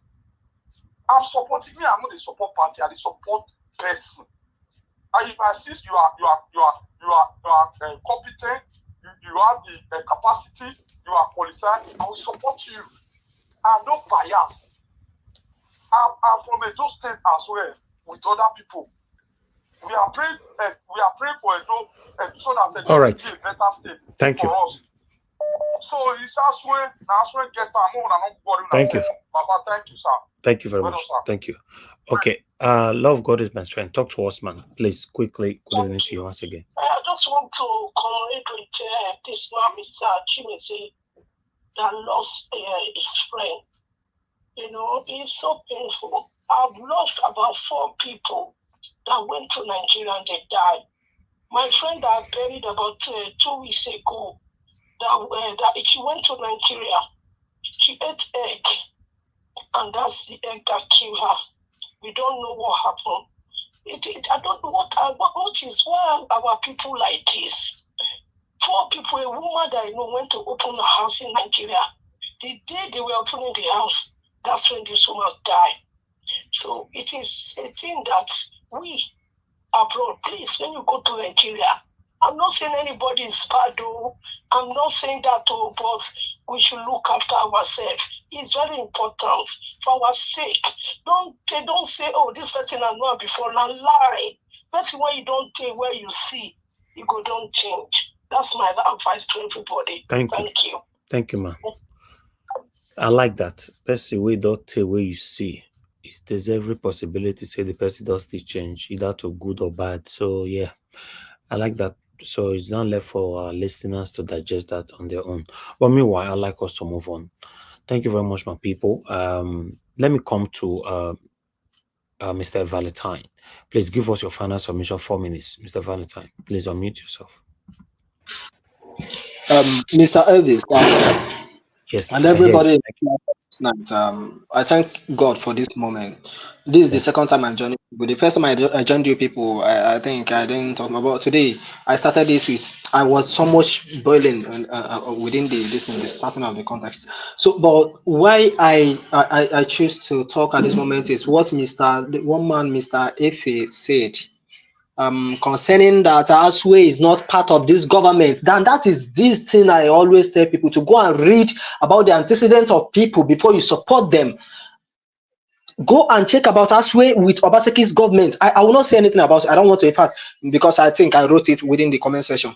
But right now, fact check me on this. Go and check about if Aswe is part of this government or not. Then go and check about Oludi. He is the former NBA chairman of the former NBA chairman. Go and read about his antecedents. Now you are mentioning about people supporting. There is another person that has mentioned something as if people are supporting Oludi because of Peter Obi. No, it's not just about Peter Obi. It's not just about Peter Obi. Listen, during the time of Jonathan, somebody mentioned that either Mr. Ife or the other person mentioned that during Peter Obi was within Jonathan's government. Look at the economy of the country that time. During the time of Jonathan, the only government that superseded that Jonathan's government was Yar'Adua's government, which did not last. Except that Peter Obi was among the economy advisors of Jonathan.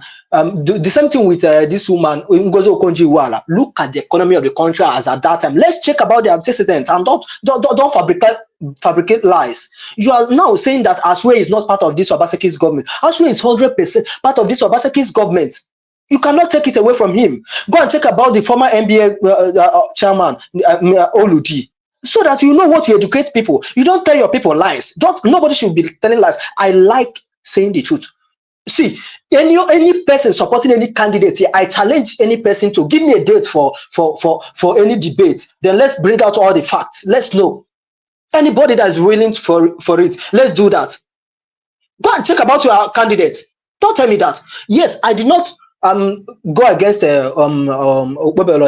APC this thing because of English. No, English is not our mother's tongue. It's not that. It's not about just English. It's not about English. That man is push and start. There are people pushing him, and that is the truth. There are people pushing that man. Aswe is good at speaking English. He can speak from now. He can convince you with any length and breadth of any grammar that you want to hear. But that's not what we want. Look at the antecedents. That is the way to go. And not just telling me, well, I'm supporting Oludi because of Peter Obi. It's not just about Peter Obi. It's not just about Peter Obi. In my own state, I did not support somebody that Peter Obi supported based on he's from Labour Party. I supported another person, but that person came from a weaker party. But I saw that person. I supported him from Enugu State. The person I supported that time from Enugu State was the APGA candidate. I thought he's a better candidate than even that Labour Party candidate. It's not about candidates or parties or whatsoever. Look at their antecedents. Let's stop about all these nonsense sentiments of because of this one, because of the other one. So I thank God for this moment, and I appreciate everybody. Madam Rita, I appreciate you so much, and Mommy in Diaspora and the rest of it, Mr. Elvis, I agree to you so much. God bless you. Brother. Thank you. God bless you. Please join us more often. Election is around the corner. Let's save our state. I'm very happy that you joined us all the way from Benin today. So I will prefer to listen to someone like you more because you're on ground. You know what is going on there than many of us that is talking from diaspora. So now God bless you, my brother. So I'm looking forward to either seeing you tomorrow or Monday or Tuesday, any of the time that you know that is more suitable for you. Come in and put a voice out there. Thank you.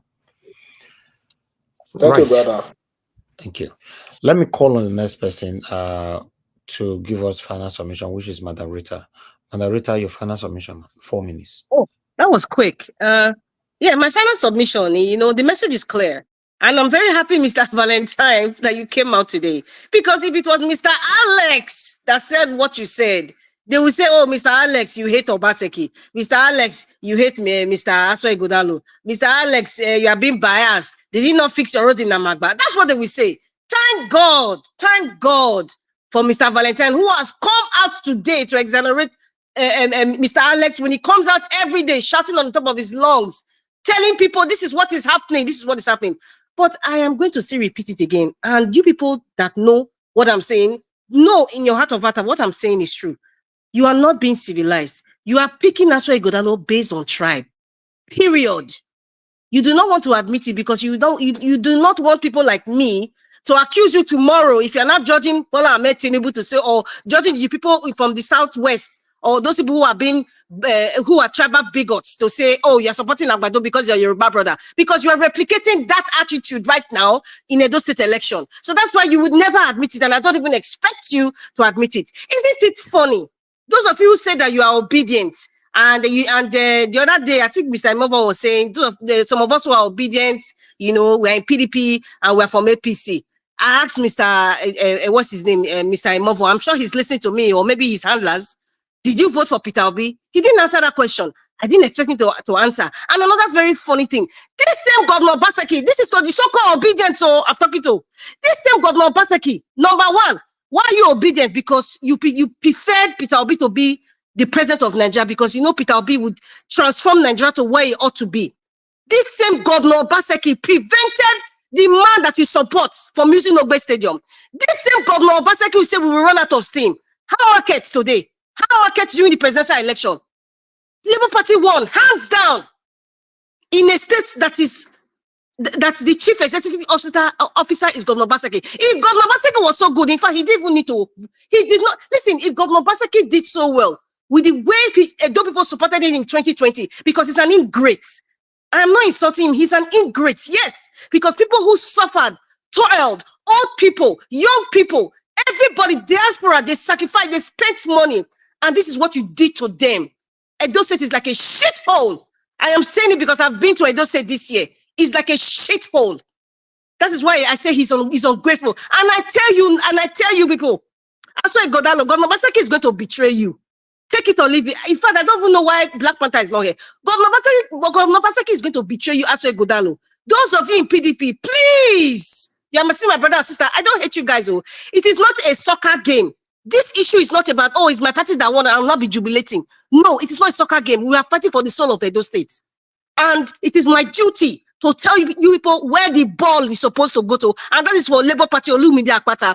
Because at the end of the day, people who are shouting Obaseki go to jail, Obaseki is not going to no jail. This is Nigeria now. Come on. And that is why I say Obaseki is going to betray Aswe Godalo. So please, my brothers and sisters in PDP, do not waste your votes voting for Aswe Godalo, because he's not coming to Osadebe Avenue. Please use your votes to vote Labour Party. Because the ones that are expecting federal might, if all of you gather and vote Labour Party, they cannot rig it. They cannot. They cannot rig it. Wallaho, male and female, those of you in diaspora, tell your EA for us, tell your brother, your sister. If they want transportation money, give them transportation money, tell them to vote Labour Party. Because PDP, Aswe Godalo and Monday Okpebolo, those are people from the umbrellas of godfathers. And when you have godfathers, they have nothing to offer but to pilfer the treasury of Edo State. So vote for Labour Party, my people. God bless you all. All right. Mandarita, thank you. Thank you for your submission. Now, so election period, the bill, everybody they hot, not be small. Let's call on the next person to speak to us, which is Ogashimizi. Please, your final submissions are 4 minutes. Yeah, thank you. Thanks, sir. Thank you for having me again. Yeah, Sister Rita, Madam Rita. Oh well. Let me say something first about kidnapping issue. There is one there is this thing I saw this morning. So this kidnapping issue is a very big problem now. This young teenager. This happened in Onitsha. So he entered a keke. They call it other keke, or so that's more transport. So say with another person with him. So they moved. They started moving. I think he said going to Okpoko, but before you know it, they are going another way.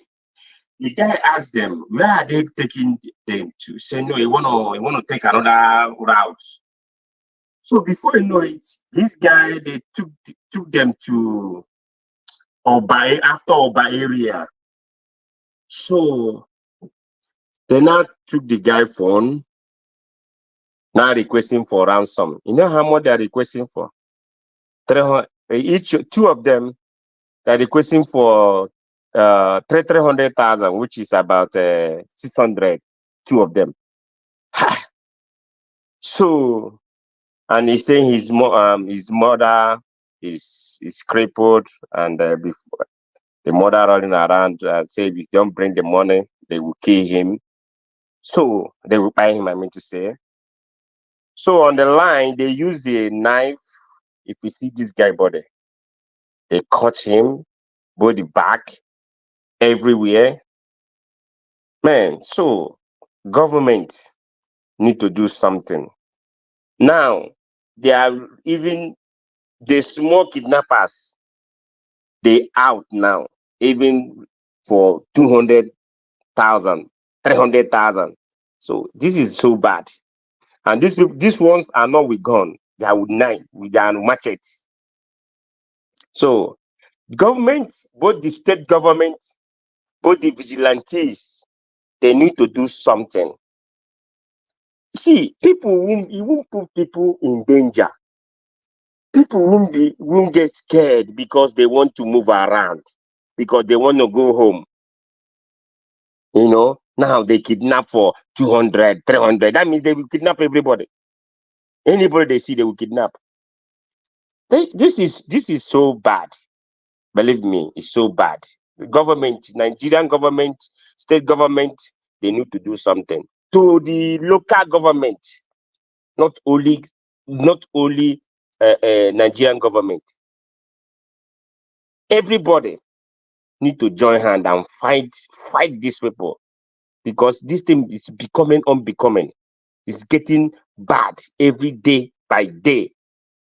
That you won't move freely again in your country, in your state, in your local government, even in your house.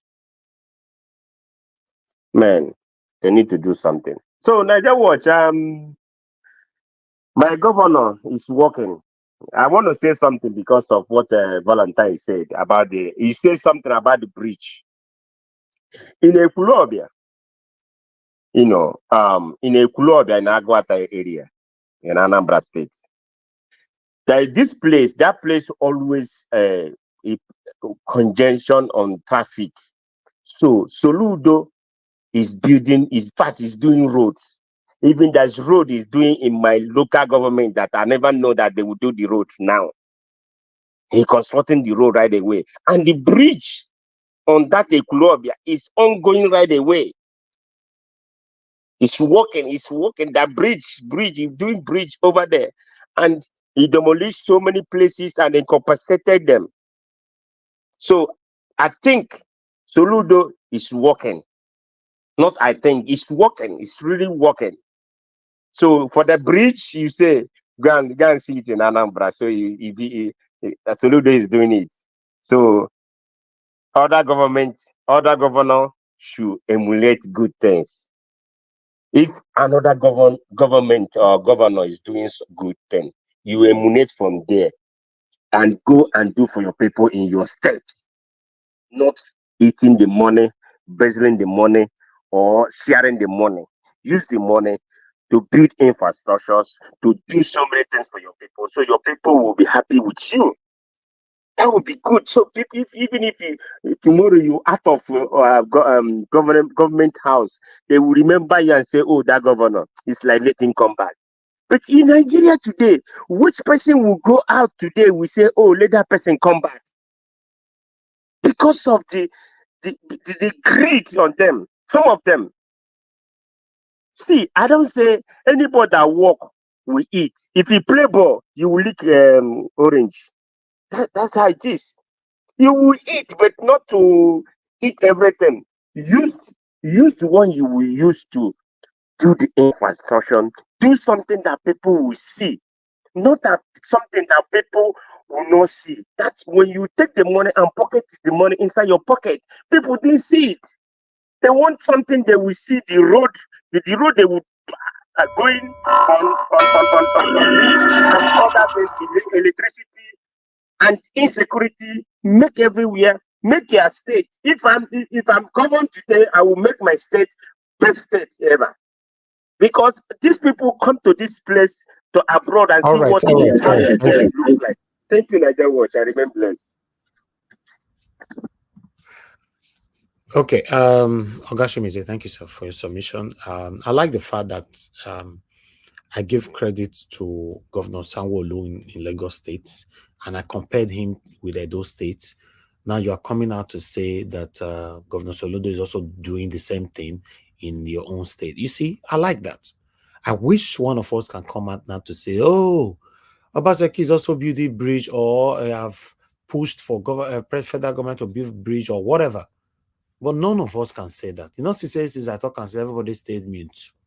Yes, because some of us, you know, we don't like truth. And apart from that, we don't have anything to counter that statement. You know, so I like the fact that, yeah, you're coming out to say, no, your state is also doing it. It's a beautiful thing. But meanwhile, everybody on the panel have given, apart from the last two that came in, Mr. Jonathan don't talk, Moderator don't talk, Ogashimize don't talk, Oga Valentine don't talk, Oga Destiny don't talk. Then the last two we have is Oga Chris and Mr. Odowa. So I'll let Mr. Odowa speak before Chris. I want Chris to be the last person, although he came before Mr. Odowa. Mr. Odowa, it's good to have you on the show.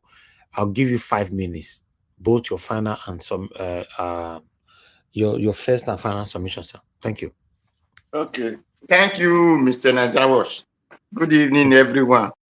I stand on the existing protocol. And today I don't greet everybody as well. Well, I just came in because of information I heard. Our Baba Chimeze said that I said English does not matter. I will be proud to say that because Ofuni same or no at all, it is not English. And as I said it, so you understand what I talk about.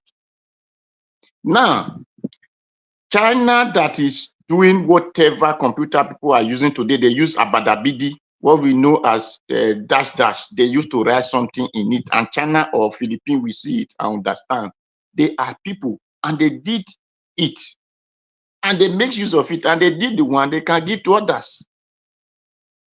Indian manufacture, even the bankomat that people are using today, Master Canal, it came from Indian. And if you go to India, they speak Hindus.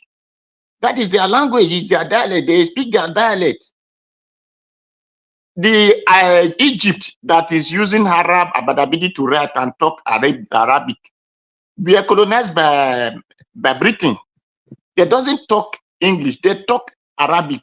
Libya, we are colonized by Italy. They doesn't talk Italy. Gaddafi talk English, talk Arabic anywhere he goes. He's proud to talk his dialect or his language, whatever you might call it. So I will be proud to hear anybody talk his dialect in Edo land, whether it's the Sesa, it is Auchi, it is Edo, it is whatever you can talk. So English is not my language, and I will be proud to say it again. English is nothing to me. This English that you are talking about, did you know that it's of different dialect? That is why they tell you Queen's English, the Oxford English, the other one English. Because it's of different dialect they put together. So it is, I'm not interested in it because as those ones that are saying, those who is against ni, they pull hammer and knock the table. They collect billions and trillions of naira. They buy yacht and they do everything. Does that create company for us? Does that make the road from Edo to Abuja a good road? They upon the English, they talk and say hi and say ni. Do they make Warri road from Edo to Warri? Do that tie the road?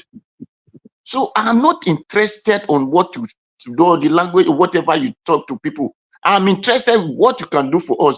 When this man came to carry our cement, that is now making use of selling cement for us, that we are not trying to buy cement of our land, isn't by English, isn't not because he think and this is what will benefit me.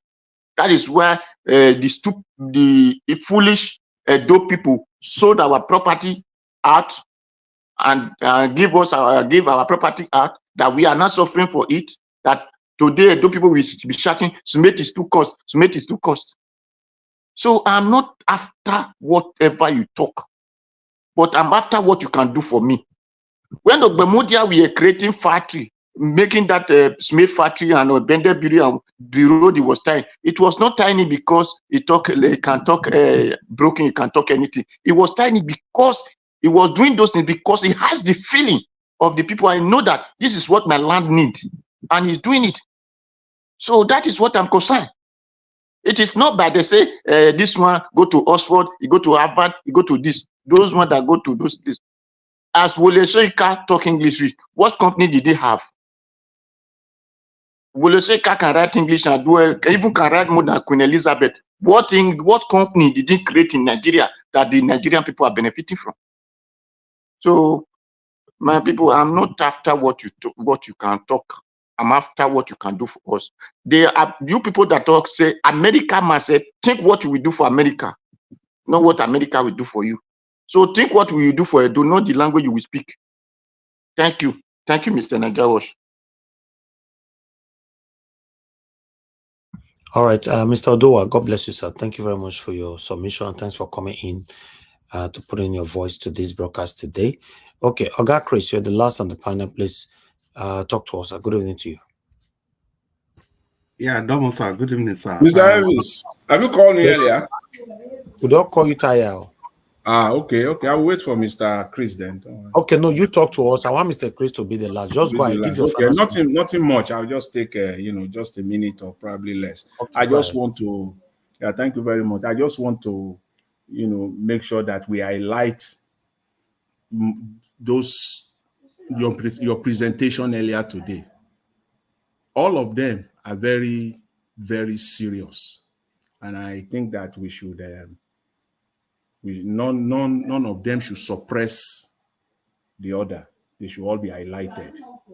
So that brings me to the video you presented when Dr. Charles Akpoki was talking about the Adeboye, the contract that they received. So because of time, I will just reiterate everything Dr. Akpoki said. Let people listen to this to just know the kind of base that they have dragged Nigeria to. It has degenerated into oblivion. I will quote Madam what's her name here? Just forgotten. I just forgot the name now. Our sister from US that was here 2-3 days ago. It's from her. The country has degenerated into oblivion. It's a political oblivion, spiritual oblivion. It's so bad. These are the people, they are the major problem. And all they will say is that Nigeria has a spiritual problem. They have taken Nigerians for granted. My sister here, Sister Rita, will always say, see finish. I think Mr. Davis will always reiterate that also so many times. It is that it's like, these are fools, these are morons. Let's just deal with them. They are not even human beings. You will come and speak spirituality to people, humility to people, righteousness to people, and see what we are seeing. See what is happening right now. Went to a state, got a contract worth 17 billion, got mobilization of 8 billion, did about 30% of it. Because before I made comment on this, I had to go and read. I had to go back. So this is a serious matter. I had to go and find the information myself. That's why I didn't say anything about it on my first submission. I have to go and read. Got a contract of 17 billion, mobilization of about 8 billion, did 30% of it and ran away, literally ran away. And yes, according to Dr. Charles Akpoki, he must have paid tithe to himself. See stupidity of the highest order. Paying yourself. That pay tithe of 8 billion. Do you know how much that is? The way they structure it, the whole thing. He was not the chairman of the board. 2 months right after the contract was obtained, he appears the chairman of the board. Who didn't know that? We should talk today. child die tomorrow. Who didn't know that it is the wish that killed the child? They just think Nigerians are stupid. 8 billion, and they ran away. And then they have the audacity, the temerity to go to the Nigerian court and seek an injunction that he should not be arrested. And they will come and be talking righteousness and holiness and humility. It's so sad. And then and some people will come and say they are not the problem of Nigeria. In fact, if you want to list them in order of priority, they are number one. Politicians are right under them. Dr. Apoki said, somebody who has yam in his mouth cannot talk. Yes, you can't talk because you have yam in your mouth. Hot one for that matter. You can't talk. You are afraid, according to him, you are afraid to speak the truth to the power that be, because if you do, they will come after you, unquote. They will come after you. And these are the people that millions of Nigerians are looking up to. They are just setting up their own children and children's children and generation yet unborn. And people and Nigerians is wallowing in abject, multidimensional poverty. And that's why they can't speak truth to power. Just simple truth to power. They can't. Look at this now. And we will say we're living in a country of law and order, of equity. Where? It's so sad. It's just so sad. People should know this for what it is. All right, thank you. Thank you very much, Mr. Elvis. I will drop it there for today. I really appreciate it. I appreciate you. Thanks to everyone. Thanks. Thank you, Mr. Jonathan. Thank you very much. Thank you. Okay, Abdul Malik, you're just coming in now. You have 4 minutes, sir. Please talk to us, your final submission. And hold on, let me take this call. Mr. Ike, please, anything more than 10 p.m., I don't take calls. I told you the other time, sir. Anything more than 10 p.m., don't just call, no matter how important it is. No, I already picked your call now. Go ahead, talk to us in case of next time. I just want to ask you a question, my brother. Don't press breaking this rule. Sometime last week, we had, it might be outside what we are discussing today. Sometime last week, we had a multitude of people that went into the bush.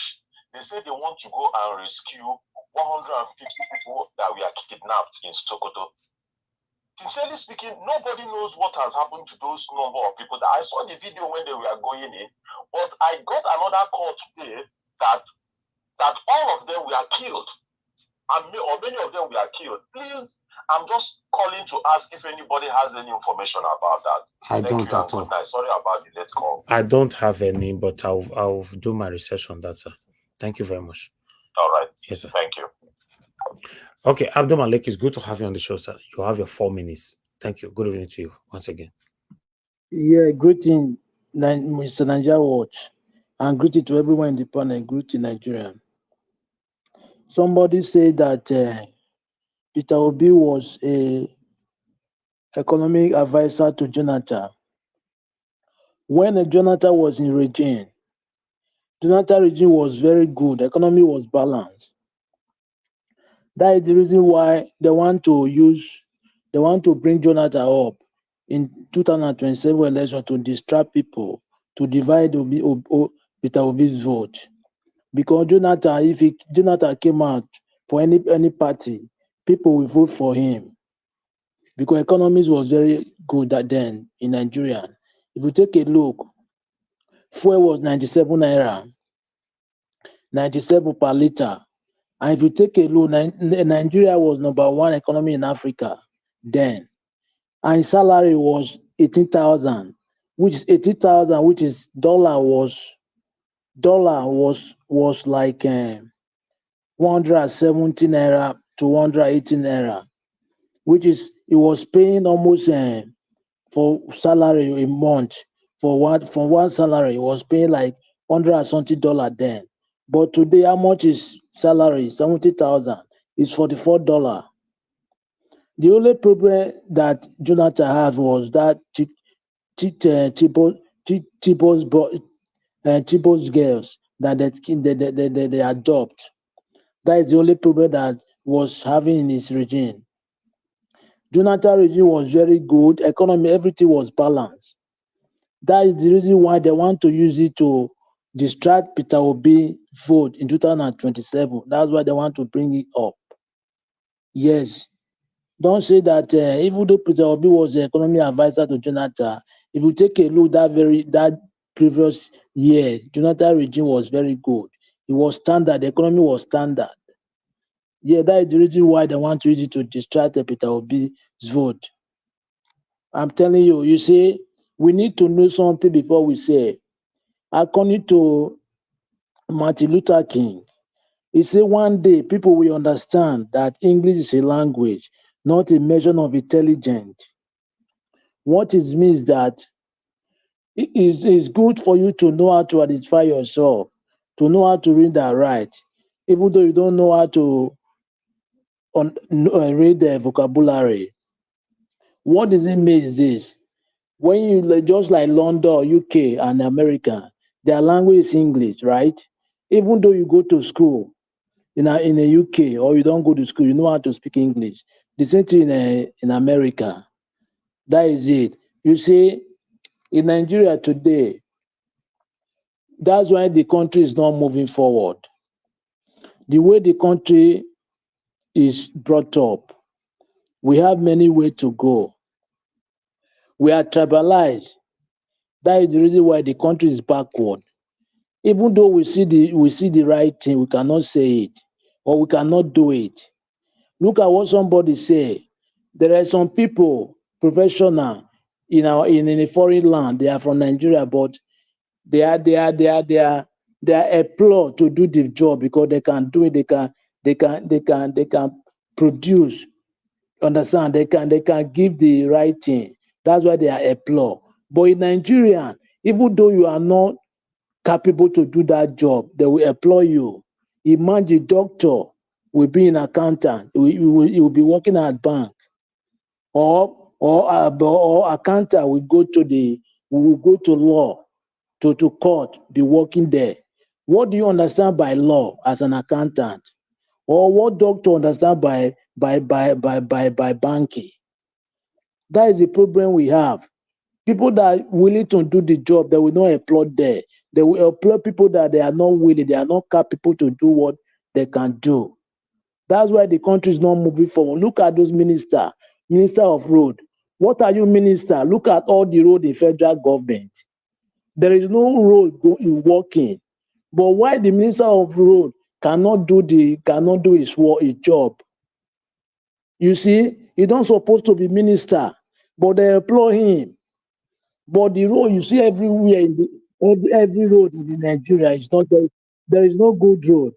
Thank you very much, Nigeria Watch. All right. Thank you very much, Abdul Malik. Today's Saturday, so I know you also came late, so that's how it works. But nevertheless, thank you for coming in to put your voice to this broadcast. The last person on the panel, finally now, is Oga Chris. Oga Chris, please talk to us. Good evening to you. You have the floor. Yeah, Domosa, thank you very much for the opportunity to still be part of the program, and despite coming very late. Good evening to everybody. Please let me stand on existing protocol. Mommy Diaspora, good evening to you, and thank you for everything that you do. Yeah, like I said, I came very late, and I barely met some of the people talking. I didn't see any of the presentation, but obviously, from what I've heard people say, I think there's an attempt to kind of draw a similarity between governance in Edo State and Lagos State, and I think somebody talked about Anambra State. And somebody still mentioned about calling Obaseki woefully, and Aswen Godalo has the appropriate CV to move Edo State forward. And I'm just going to continue with the fact that Obaseki did not fail actually, but he failed woefully. I can't find a better adjective to qualify his level of failure, and the reasons are there and they are obvious. Yeah, before we delve into Obaseki's failure, today we are talking about Aswen Godalo. Of course, they are both cement twins that you cannot really separate from each other. They have the same umbilical cord. You see, this idea when people keep talking about Aswen Godalo has the CV, I keep wondering, what kind of CV does he have?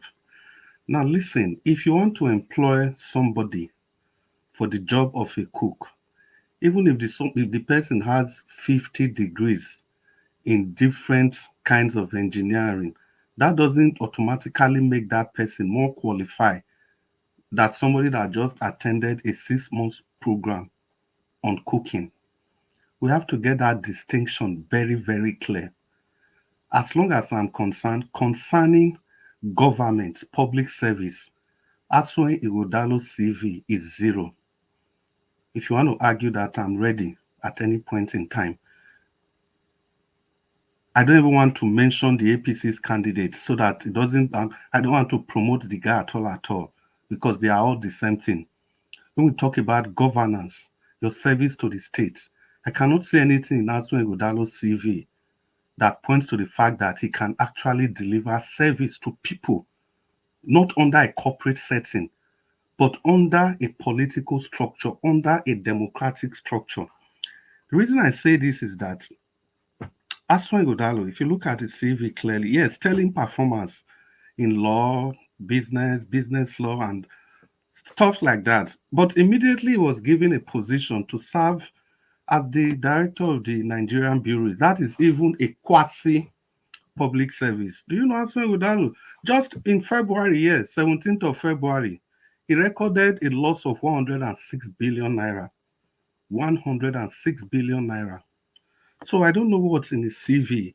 The other thing I could have looked at in his CV, this is somebody that has been part and parcel of his state government, and he refused to register to be part of the political process. He never voted in 4 election cycles. He never registered as as an electorate, somebody from Edo State. That ought to be another thing that you should look for in the CV of somebody that wants to govern a state. And I can't find that in his CV. So again, with respect to that, his CV is zero. Completely zero. Then again, this is somebody that lacks complete empathy. It doesn't have the wherewithal to govern people. There's a difference between Aswin Ighodalo is a corporate man. Can you people not get this clear? There's a difference between corporate governance and political governance. There are two clear-cut distinctions. Corporate governance, you owe your allegiance to the directors and the owners of your company. Whereas we are talking about politics, you owe your allegiance to the people that voted you in power. That is the same thing that Obaseki lacks.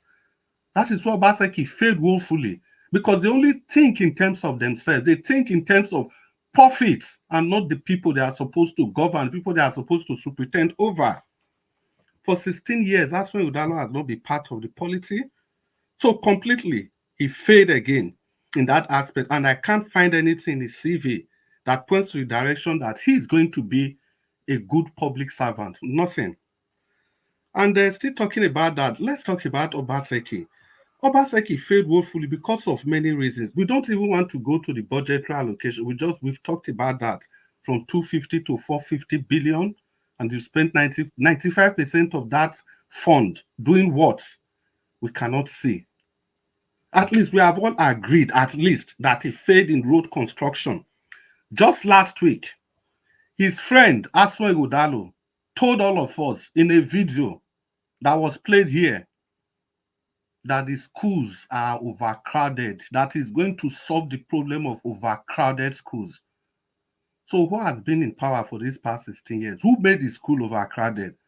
Obaseki, their Adam Soshomole, their grandfather, and Obaseki, their father. These are the people that have made the school overcrowded. Aswin Ighodalo also told us in the same video that entrepreneurs, they don't have funds for startup. Who is in power? His friend Obaseki. And he said there were no jobs. He was going to create jobs. He said these are the problems that he wants to come and solve in Edo State. So how else do you want to know that Obaseki failed? How else? In what way? When the person that he's bringing to power is using these things to campaign. He is using all these things to campaign. And lastly, democracy. I looked at Aswin Ighodalo's CV and the process that brought him, and I can see that there is lack of rule of law, zero democratic values. Because look at the government that he's part of.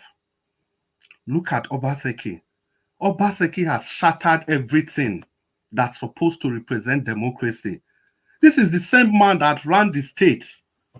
Let's not talk about the House of Assembly because that was in the open. Everybody knew that. Obaseki ran the state on his own without the appropriate number of commissioners as provided by the Constitution of Nigeria, which was domesticated for Edo State. He did that all by his own. And that's when Udalo was there with him, looking at him, learning from him, copying from him, because that's the same style Obaseki copied from Adam Shomole, the same style. And I looked at his CV clearly. This man knows no value for democratic principles. And again, let's talk about the elections. It has been violence upon violence. One would have thought that Obaseki that came in through the will and the power of the people, through allowing free and fair election, through fighting godfatherism, would have at least, even if he refused to serve the people, would have allowed free and fair elections. I'll just round up in 10 seconds. But Obaseki refused. And I can't find that in Aswen Udalo's CV as well. Where the good people of Edo State, I present to you Barrister Sagbo Olumide Akpata of the Labour Party. He has proven integrity and everything that I've listed now that is missing in the CV of these two candidates, they are all there in the CV of Olumide Akpata of the Labour Party. Good evening. Maybe tomorrow we have time to expatiate further. Good evening, Mr. Nanjawish. Thank you for the opportunity and good evening, everybody. All right. Thank you very much, Oga Chris. Thank you. You said it all. Tomorrow you can have more time to expatiate on this. You know, please, you guys try to come on time. Those of you that normally come late, you know, so that you can have enough time to speak, because a lot of people are looking forward to hearing your voice here. You know, but giving 8 minutes to those people that started with me from beginning, and I also be giving 8 minutes to the person that is coming in when I'm just about closing up, I believe is a cheating for those that have been with me from beginning to the end of the broadcast. So try to come in on time if you can. But I appreciate every one of you equally. Now, God bless you now. Thank you very much, Mr. Jonathan, Madam Rita. Thank you, Mr. Valentine, for joining us today. We appreciate you. Thank you, Abdul Malik. Thank you, sir. I appreciate you. Mr. Oduwa, thank you very much. Ogashi Mize, thank you very much, sir, for coming in today. God bless every one of you. Mr. Destiny was here as well. Thank you very much. For those of you that called into the show, thank you very much. Madam Love, God is my strength, Mr. F.A. Thank you. Mr. Jim is also called in earlier on. And Mr. Jude, you called in just now. And many others are called in. I want you all to know that I appreciate you for all you do. It's a collective effort here. We are here, you know, raising our voices together. You know, that's why I was bitter. I was bitterly expressive yesterday over this Yoruba fighting Igbo, Igbo fighting Yoruba, Edo fighting Igbo, Igbo fighting Edo. It doesn't make no sense because we're only giving a platform for the satanic politicians to be laughing at us. So let us come together, Nigerians, so that we can have a better Nigeria that we all are craving for. But when we continue to fight ourselves and leave the politicians to continue to be looting us, then it looks like we don't know what we're doing.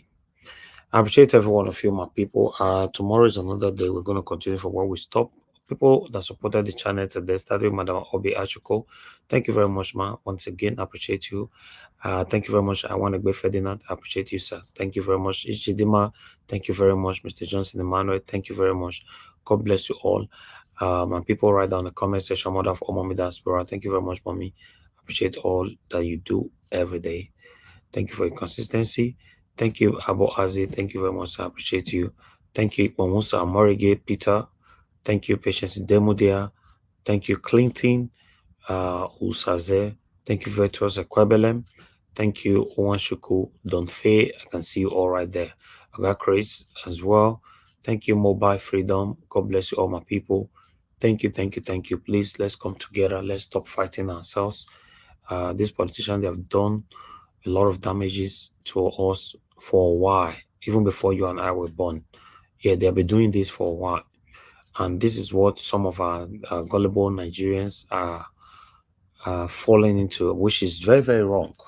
You know, let's come together. I don't see anything wrong with the Igbo people. I don't see anything wrong with the Edo people or the Yoruba people. Please, let's manage ourselves. For you to be able to be amongst human beings, you must have the ability to manage human beings. My people, now you'll draw the curtain. I'll see you guys again tomorrow, 6 p.m. Nigerian time. If it's your first time on our platform, please endeavor to subscribe, hit the like button as well, the notification button, so that you'll be notified whenever we are here, so that we can have a live interaction like we are doing right now. If you're fighting for a better Nigeria, you want your Nigeria to be better in your time, you're in the right platform. But if you're one of the people fighting for, looking forward to how Nigeria can be destroyed someday, not here. We don't practice that here. There are so many other platforms that are doing that. You can look for them, locate them, put on your sat nav, and go join them.